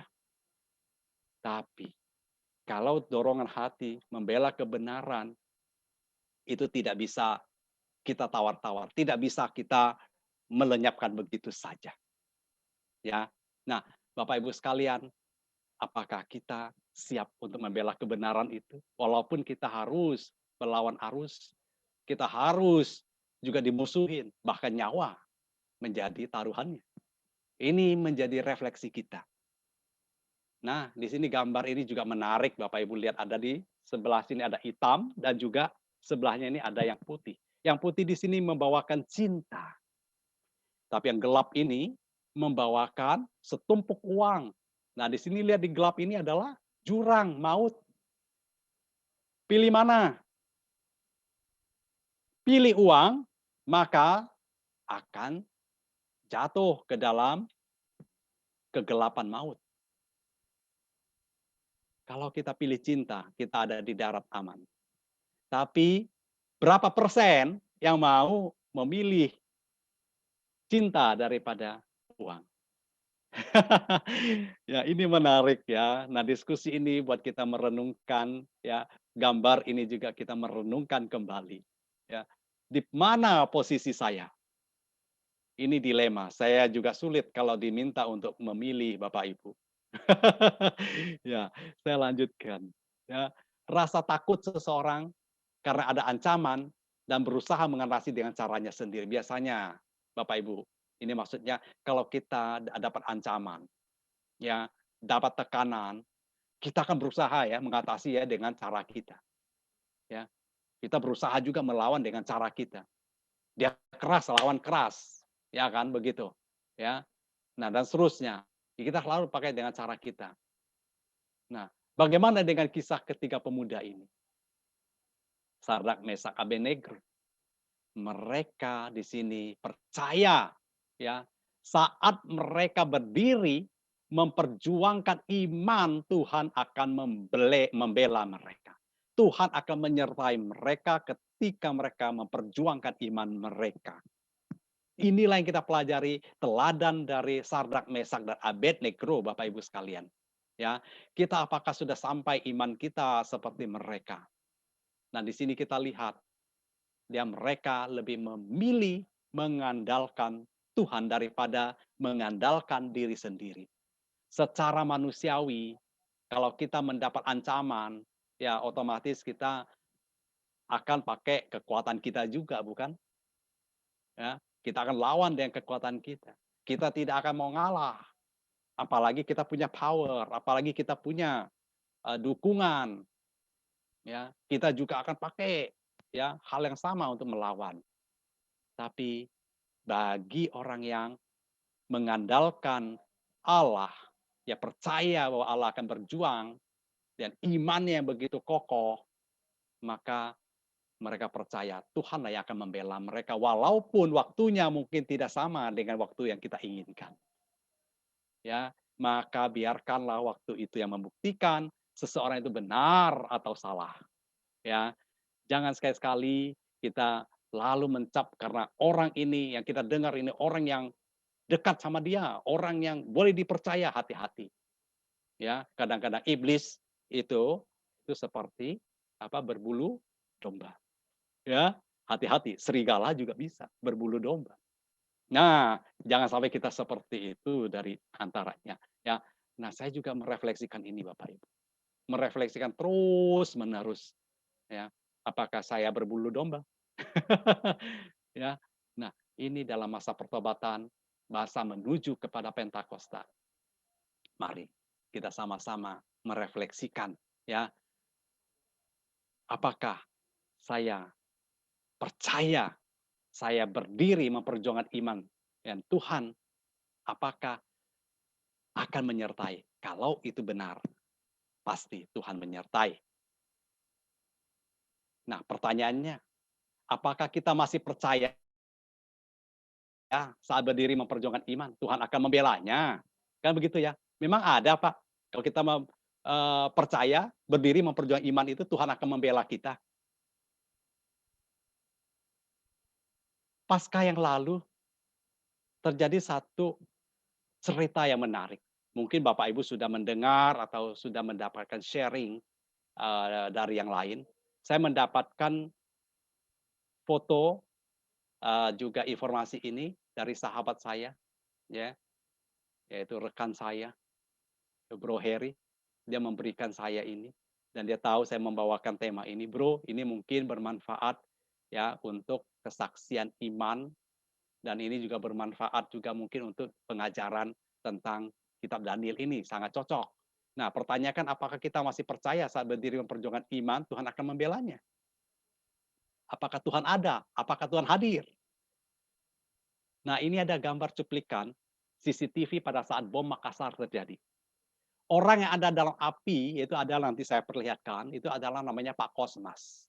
Dia pekerja gereja yang selamat dari bom maut. Secara logika manusia, Bapak Ibu, tidak mungkin Pak Kosmas ini tidak hancur lebur karena dia di lokasi bom yang sangat dekat sama dia. Tapi apa yang terjadi? Kita semua lihat telinganya tidak tuli, kaosnya hanya sedikit saja kena percikan darah dan hanya dibersihkan dengan kopi. Dan saat itu ada berita menulis demikian dari saudara kita Muslim. Dikatakan bahwa justru dengan kejadian Pak Kosmas ini, bahwa iman Kristiani itu semakin tumbuh. Mereka semakin percaya bahwa Tuhan hadir di situ. Ini Bapak Ibu saya lingkar, kita lihat ini bom. Pada saat ini diambil CCTV di seberang jalan, ya. Ini di zoom jadi pecah. Jadi ini ada Pak Kosmas ini yang di dalam lingkaran ini. Coba lihat, ini di lokasi bom di situ terjadi ledakan itu di situ. Tapi nyatanya, fakta kita tahu sendiri beritanya bisa di-searching lagi di Google, apakah betul Pak Kosmas ini tidak cacat. Kalau bukan penyertaan Tuhan, siapa Bapak Ibu? Ini bisa kita melihat satu fakta, bahwa Tuhan masih ada, Tuhan masih hadir, Tuhan membela orang yang benar. Kalau kita melihat ini, apakah kita masih tidak percaya, apakah kita masih ragu dengan iman kita? Kita lihat ini adalah satu kejadian yang dalam kurun yang tidak lama. Ini bukan cerita rekayasa, ya. Ini bukan film ataupun foto yang dibuat sedemikian rupa, tapi ini fakta. Ini terjadi dari CCTV yang menyoroti ini. Dan ini yang terjadi. Apakah Allah masih berjuang untuk kita, untuk manusia, masih membela manusia ketika kita memperjuangkan iman itu? Sebagai refleksinya, Bapak Ibu sekalian, sikap apa yang harus kita miliki dan butuhkan saat ini? Sikap apa? Satu, kita harus punya iman percaya. Kita punya iman percaya. Ya, percaya, iman percaya kepada Tuhan. Lalu dalam pertemuan ini, pembincangan kita kesimpulannya apa? Satu, jangan pernah takut menjadi pribadi yang melawan arus dunia, Bapak Ibu. Harus berani berjuang demi kebenaran. Nah, saat hal itu dilakukan oleh Tuhan, Dia sekali-kali tidak akan meninggalkan kita. Sebab Allah kita adalah setia. Manusia tidak setia. Nah, maka dalam kutipan Yosua 1 ayat 5, demikianlah aku akan menyertai engkau. Aku akan membiarkan engkau dan tidak akan meninggalkan engkau. Ini janji Tuhan kepada manusia. Lalu pesan pastoralnya apa Bapak Ibu? Pesan pastoralnya cerita Sardak Mesa Abednego memperlihatkan orang yang setia, orang yang taat kepada Allah jauh lebih berhikmat daripada semua orang berhikmat lainnya. Artinya apa? Karena di sini berhikmat akan Allah, bukan berhikmat akan manusia. Banyak orang sekarang berhikmat manusia, ya, seolah-olah dia orang yang hebat. Ya, hati-hati, ya. Sekali lagi kita harus discernment. Orang yang setia dan taat janji Tuhan mudah menjadi sasaran. Ini peringatan, kebencian, penganiayaan, dan oleh penguasa, walaupun sudah menjadi orang yang taat, orang yang setia, orang yang jujur. Ya, ini mudah menjadi sasaran kebencian. Lalu pertanyaannya kalau begitu, wah berat juga ya jadi orang Kristen, jadi orang yang setia taat pada janji Tuhan. Memang, karena inilah tantangan kita. Berani nggak kita menunjukkan iman kita? Berani nggak saya taat? Berani nggak saya setia? Tadi saya memberikan contoh. Yesus tetap setia, tetap teguh. Ya, Yesus saja ditolak, menjadi sasaran kebencian. Ujung-ujungnya apa? Terjadi penganiayaan, ya disalib. Itulah manusia melihat manusia sesamanya. Ya, tidak ada ampun. Maka kita butuh Maka kita menyebut Allah itu Maha Kasih, Allah itu Maha Rahim. Dan percayalah, Allah pasti menolong dan menyelamatkan hamba-hambanya yang setia. Walaupun saat ini kita menderita karena kepercayaan kita menderita karena eh, kita taat, kita setia, Allah pasti akan lebih setia lagi. Nah, tindakan ajaib Allah akan meloloskan Sardak, Mesak, Abednego ini memaksa orang-orang kafir mengakui keunggulan Allah. Ini juga suatu kesaksian kita, kalau kita setia, kita percaya Allah, ini juga akan memaksa orang-orang kafir melihat bahwa kebenaran-kebenaran Allah itu nyata dalam hidup kita. Seperti cerita Pak Kosmas tadi, ya. Ada tadi saya katakan yang menulis sedemikian rupa mengatakan bahwa ya, ini yang menjadi satu kesaksian bagi orang Kristen bahwa Allah, Tuhan Yesus Kristus hadir di gereja, hadir di situ, menyertai umatnya. Nah, ini kan satu kabar baik, kabar Injil yang bisa mereka lihat. Kisah tokoh dari kitab suci dan para kudus masa lampau pun kita melihat, ya, bagaimana mereka mengalami goncangan kepercayaan karena penganiayaan, ya, tapi mereka diberi peneguhan kekuatan akan iman mereka. Maka di dalam gereja Katolik, ya, kita punya Santo Santa karena mereka sudah lebih dahulu mereka mengalami goncangan-goncangan iman yang luar biasa dahsyat, tapi mereka tetap mempertahankannya. Saya pikir kita masih ingat ketika Paus Fransiskus baru menduduki sebagai Paus waktu itu, dia mengunjungi mana? Pertama ke negara Asia di mana? Korea. Kenapa ke Korea? Nah, ini ceritanya menarik, ya. Paus ke sana itu mengkanonisasi banyak sekali santo santa, martir di sana, ya. Ketika itu, ya, Korea dikuasai oleh kerajaan, ya. Mereka yang sudah percaya kepada ajaran gereja Katolik, ya, mereka dibunuh.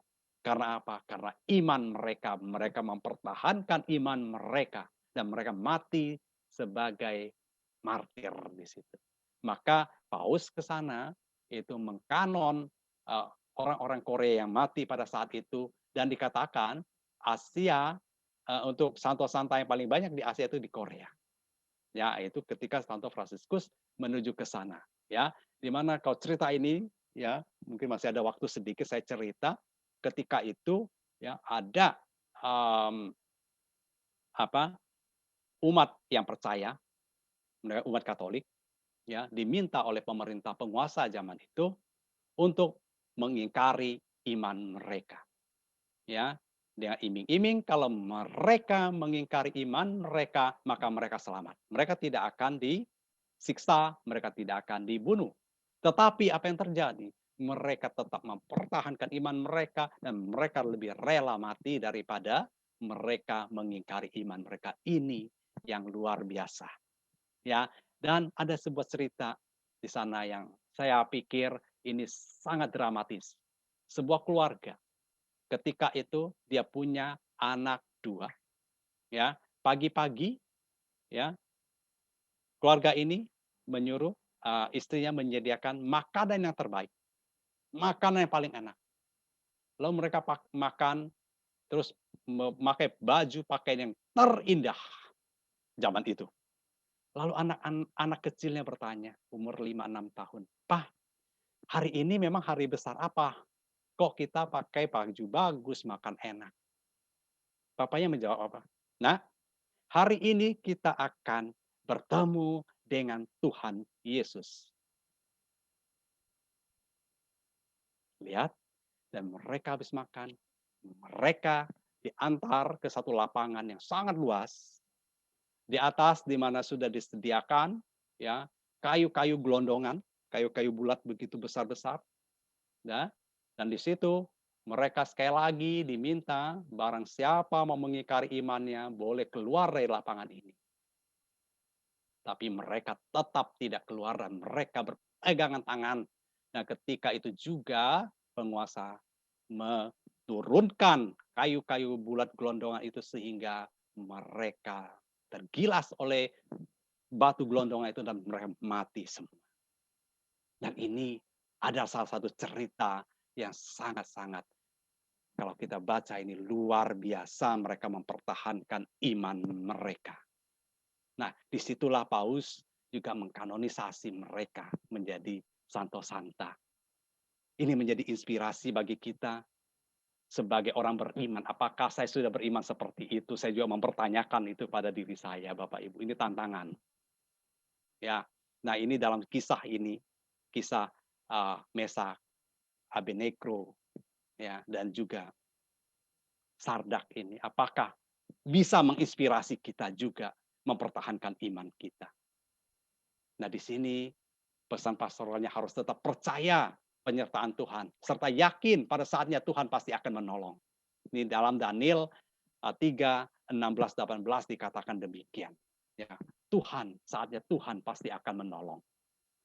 Jelas cerita ini tidak mengajak untuk memberontak ya teman-teman sekalian, Bapak Ibu sekalian. Bukan memberontak berarti memberontak melawan penguasa, melawan raja, ya, berperang dengan senjata, ya, dengan kekerasan, tidak. Di sini mau mengajarnya kita mau berserah kepada penyelenggaraan ilahi. Kita mau percaya bahwa Allah akan menyertai kita. Ya.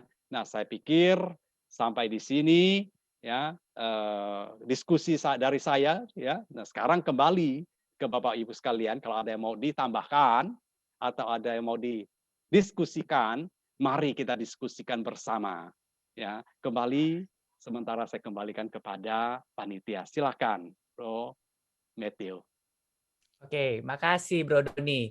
Bagus sekali ya pemaparannya ya. Kita banyak menerima insight-insight baru dari kitab Daniel, latar belakangnya. Oke, Bapak Ibu yang dikasihi Tuhan boleh bertanya. Sudah ada satu pertanyaan, Bro Doni. Ya, silakan. Mau bertanya, wilayah Palestina pada tahun 175 sampai 164 sebelum Masehi ada di sebelah mana, Pak Doni? Kalau begitu, saya mengajak Bapak Ibu untuk melihat di belakang kitab suci kita, itu ada peta kan, ada peta-peta sebelum perjanjian lama, ya. Nah, di situ ada petanya. Nah, tapi kalau ditanya secara geografis di mana, dikatakan terakhir Paus kita ke mana? Ke Irak ya. Irak ya. Nah, itu kira-kira di daerah sekitar Irak di sana, katanya sih seperti itu. Ya, Bapak Ibu. Saya hanya bisa memberi jawaban seperti itu, tapi untuk jelasnya bisa dilihat di Alkitab, di dalam peta itu, di daerah mana. Dan tentu peta ini juga mengalami satu pergeseran, satu perubahan ketika di dalam masa perjanjian baru. Karena areanya di mana situ sudah terbagi berbeda sekali, gitu ya. Dan sampai sekarang pun itu tempat yang dimaksud di dalam Alkitab itu tidak mutlak itu seperti yang digambarkan di dalam kisah-kisah yang kita baca di dalam Alkitab, persis seperti itu. Ya, sekali lagi Alkitab ini bukan kitab sejarah semuanya, tapi di sini juga ada legenda, ya, ada juga cerita-cerita puisi, dan ada juga cerita-cerita pengalaman iman masing-masing penulis itu. Terima kasih pertanyaannya. Nanti mungkin kalau masih ini penasaran boleh japri ya, kita bicara tentang apa yang diinginkan, yang ditanyakan ini masih belum menjawab pertanyaan Bapak Ibu. Masih ada? Kalau tidak ada, saya mau bertanya. Masih ada satu pertanyaan, Bro Oh Doni. ya, boleh. Berapa tahun bangsa Israel dijajah zaman Nebukadnezar? Kalau dilihat dari tahun penjajahan Nebukadnezar 500 sekian sampai dengan itu boleh dikatakan cukup lama juga ya. Kurang boleh lebih 50 tahun. Ya, kurang lebih 50-an tahun. Itu cukup lama loh. Enggak pendek itu jangka waktunya. Terima kasih Bro Adi. Ya, kurang lebih seperti itu, kurang lebih. Nah, kita Indonesia dijajah Belanda berapa tahun? 350 ya.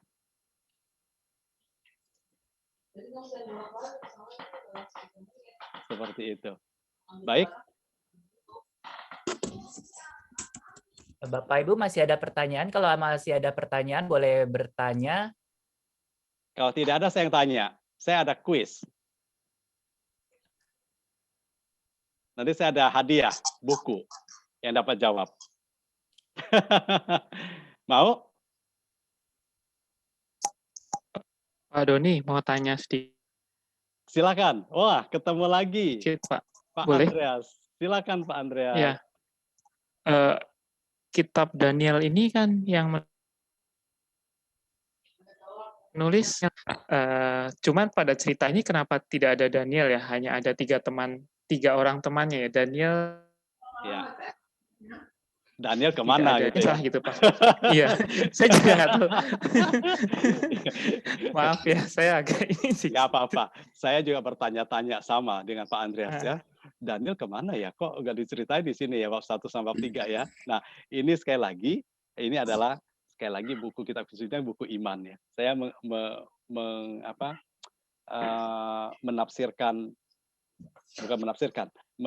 berpikir bahwa ini kan buku iman. Saya juga bertanya yang sama, kenapa Daniel kok nggak diceritakan bab 3 ini ketika 3 sahabatnya ini yang dibuang ke api, gitu ya. Kok nggak ada dia? Kemana dia?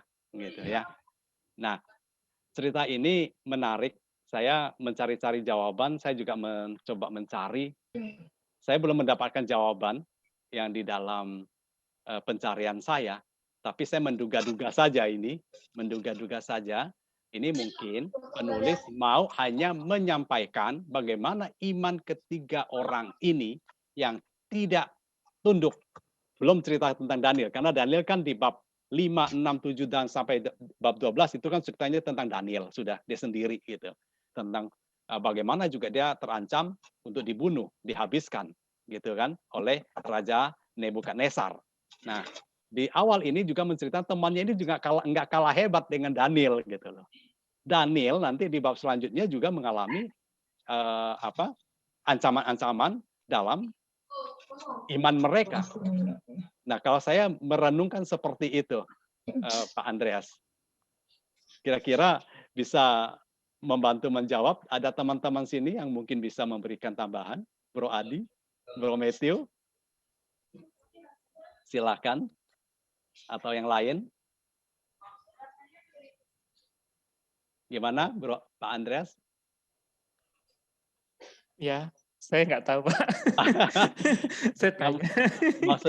Maksudnya pertanyaan saya itu jawaban saya seperti itu, bahwa saya Iya, cukup, nggak apa-apa. ya, artinya bahwa di sini mau menyampaikan ketiga sahabat Daniel ini, dia mau menceritakan iman mereka begitu luar biasa, berani menantang ketidakadilan, menantang ketidakbenaran dalam ajaran iman mereka. Dan mereka tetap mempertahankan iman mereka, dan mereka tetap setia. Mereka tidak mau tunduk, walaupun mereka sudah punya kedudukan, mereka sudah punya posisi enak. Ya, mereka tidak akan tunduk dengan itu. Nah, jadi refleksinya sampai di situ. Artinya tadi saya sudah memberikan refleksi dan juga pesan pastoralnya bahwa kita harus berani berjuang kebenaran itu dalam kehidupan kita. Jadi kesimpulannya seperti itu, Pak Andreas. Ya. Ya. Pak Doni, masih Ya. ada satu pertanyaan lagi. Boleh.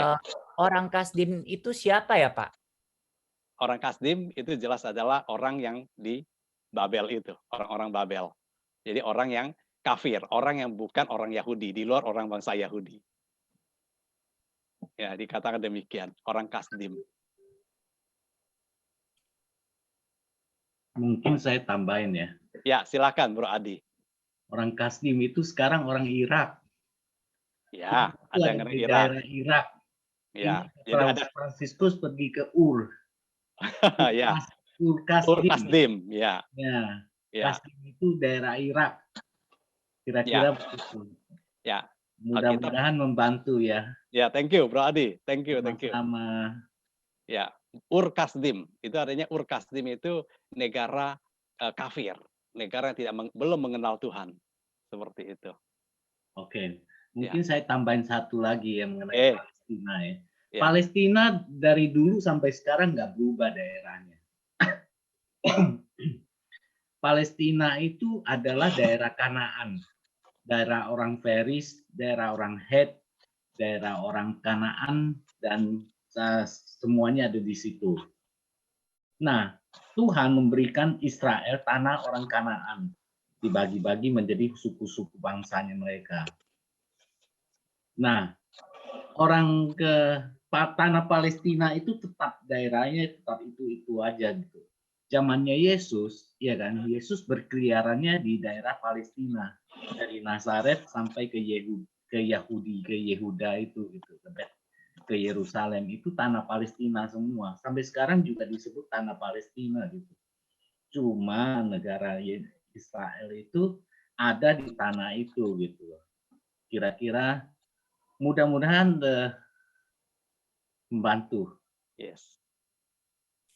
Thank you, Bro Adi. Bagus Thank you, Bro sekali. Adi. Ya.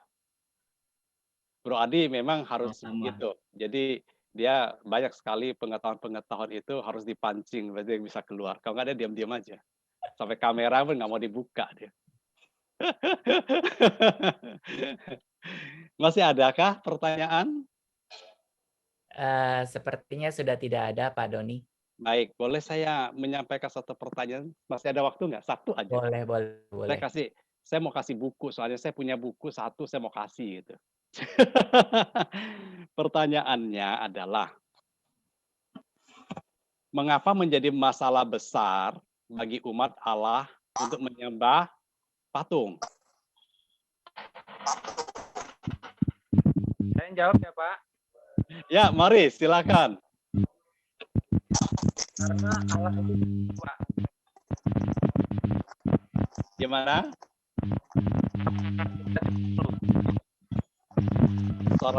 Suaranya mendengung ya.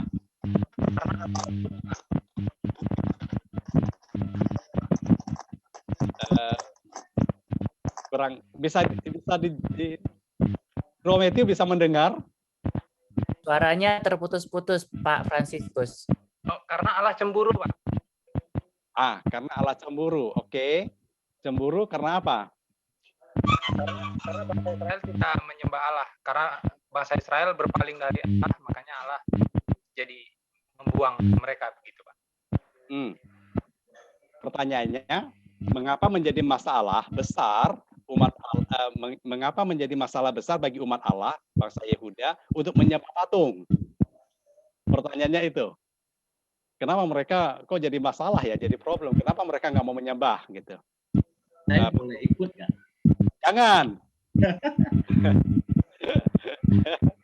Pak, sudah ada yang raise hand, Pak. Ya. Sudah ada yang raise hand. Oke, ayo siapa? Silakan, panitia boleh langsung. Boleh Pak Yonatan. Halo malam Om Doni. Hey, yo, silakan jawab. Ya, tadi pertanyaannya kenapa menjadi masalah besar kalau bangsa Israel itu menyembah berhala? Ya, menyembah patung. Ya. Karena itu tertulis di dalam 10 hukum Taurat. Ya, itu jawabannya. Lanjut, masih ada satu. Apalagi? Ada dalam 10 hukum Taurat. Ya, hukum Taurat. Apa namanya? Jangan membuat bagimu dan menyembahnya, itu salah satunya. Ya. Jangan ada Allah lain di hadapanku. Betul sekali, tepat sekali, itu yang ingin saya dengar jawabannya itu.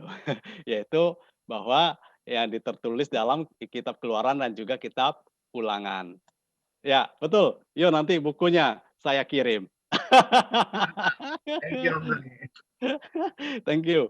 Ya, Pak Franciscus, jadi jawabannya adalah, pertanyaannya tadi adalah menyangkut hukum Taurat yang kedua, bahwa mereka tidak boleh menyembah patung. Itu dia, menyebabkan mereka itu nggak boleh menyembah patung. Karena jadi masalah besar bagi mereka, karena itu melanggar hukum Taurat.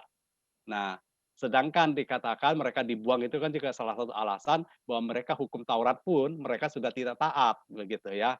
Nah, tapi kita lihat ketiga pemuda ini mereka tetap taat, mereka tetap setia, ya, walaupun mereka nyawa mereka jadi taruhan, kehilangan jabatan juga udah pasti, tapi ya mereka tetap mempertahankan itu. Nah, ini yang menyebabkan mereka keberatan, mereka tidak mau menyembah patung buatan manusia itu. Terima kasih jawabannya. Ya maaf Pak Franciscus, apakah mau coba lagi Pak Andreas? Pak Andreas mau coba lagi kah? Mau coba jawab apa Pak? Yang tadi soalnya. Lagi Pak pertanyaannya Pak. Oh ya Pak Franciscus, maaf Pak Franciscus yang tadi ya, maaf. Pak Franciscus tadi Pak. Oh iya, sorry Pak Andreas. Boleh Pak, boleh Pak. Penasaran, Pak Andreas penasaran. Satu lagi Pak Andreas. Ya, pertanyaannya, ya dalam pertanyaan saya ini apa ya? Oke. Melanggar hukum kedua atau Taurat Tuhan, sorry ini sudah ya, saya di refleksinya saja. Dalam refleksi, sikap apa yang harus kita miliki dan kita butuhkan saat ini? Ya, yang boleh menjawab silakan raise hand dulu ya. Dalam refleksi, sikap apa yang harus kita miliki dan kita butuhkan saat ini? Oke, Bu Ani, silakan menjawab, di unmute aja Bu.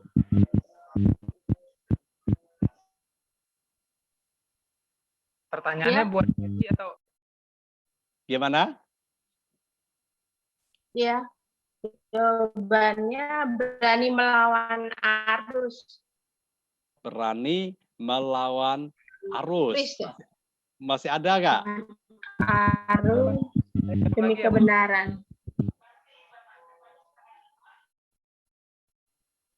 Sorry putus-putus ya suaranya ya. Bu Ani bisa ulangin lagi, suaranya putus-putus. Oh, tetap setia, berani melawan arus demi kebenaran. Tetap setia, berani lawan arus dalam kebenaran. Masih ada, Bu? Demi kebenaran. Masih ada? Apa, Pak? Iya, setia dan taat pada Allah kan, Pak? Iya. Ada satu lagi, saya tunggu. Refleksinya, pertanyaannya, dalam refleksi sikap apa yang harus kita miliki dan kita butuhkan saat ini? Yang kita butuhkan saat ini.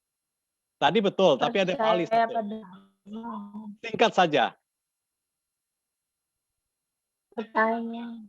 Percaya. Iman percaya, ya, iman percaya, ya. Ya, kita membutuhkan saat ini adalah iman percaya. Ya, itu pertanyaan apa jawabannya. Jadi sikap apa yang harus kita miliki dan kita butuhkan saat ini adalah iman percaya. Jadi kalau kita punya iman percaya, Iman percaya. ya, Ya. ya tadi kalau Ibu menyampaikan itu juga nggak salah bahwa apa tadi jawabannya Ibu tadi, jawab Ibu tadi apa? Taat dan berani melawan arus demi Ya. kebenaran. Ya itu betul, nggak salah. Tapi yang kita butuhkan saat ini adalah iman percaya. Ya, itu. Iman percaya. Yes, itu. Oke, terima kasih. Nanti Bu Ani dari paroki mana nih? Blok B. Blok B. Terima kasih Bu Ani. Blok Nanti B Yohanes Penginjil. Ah Ya. ya, terima kasih Bu Ani. Jauh juga ya. Nanti kasih alamat ya Bu Ani. Bisa kasih alamat ke saya. Nanti saya kirim. Ya, terima kasih Pak. Ya. Ya, makasih. Nanti Baik. ke Pak ke Bro Matthew. Ya, oke.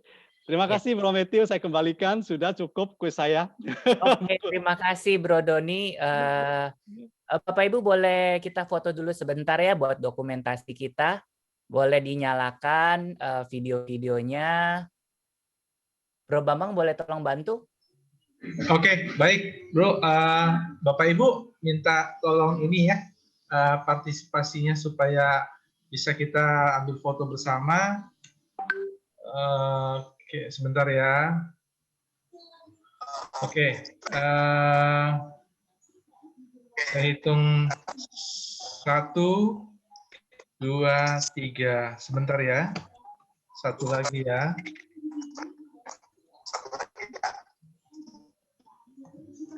Satu lagi. 1, 2, 3. Oke, sudah Bro Matthew. Terima kasih Bapak Ibu sekalian. Terima kasih. Oke, terima kasih. Pertama-tama saya ucapkan terima kasih untuk Bro Doni dan juga Bapak Ibu. Ini ada pengumuman. Kita akan bertemu lagi dalam acara yang sama, Bincang-Bincang Kitab Suci, tanggal 6 Mei. Temanya The Year of Saint Joseph. Narasumber yang akan membawakan adalah Romo Dr. V. Indra Sanjaya PR dari Keuskupan Agung Semarang. Kita bertemu kembali tanggal 6 Mei. Ya, sekarang kita akan masuk ke doa penutup. Boleh tolong Sis Hernizen untuk doa penutup? Yuk. Mari Bapak Ibu teman-teman kita berdoa dalam nama Bapa dan Putra dan Roh Kudus. Amin. Terima kasih ya Bapak untuk sabda firman-Mu pada malam hari ini yang disampaikan oleh Pak Doni. Semoga sabda firman-Mu dapat menjadi rema dalam hidup kami. Bimbinglah agar kami dapat berpegang teguh pada firman-Mu seperti Sadrak, Mesak, dan Abednego. Serta berkatilah Pak Doni agar semakin diberkati pelayanan serta keluarga dan pekerjaannya. Sekarang kami akan beristirahat di rumah kami masing-masing. Lindungilah kami semua agar dalam keadaan sehat selalu. Inilah doa kami ya Tuhan, kami serahkan semua ke dalam tangan-Mu. Karena Engkau adalah Tuhan yang berkuasa kini dan sepanjang segala masa. Bunda Maria, doakanlah kami. Amin. Dalam nama Bapa dan Putra dan Roh Kudus. Amin. Oke.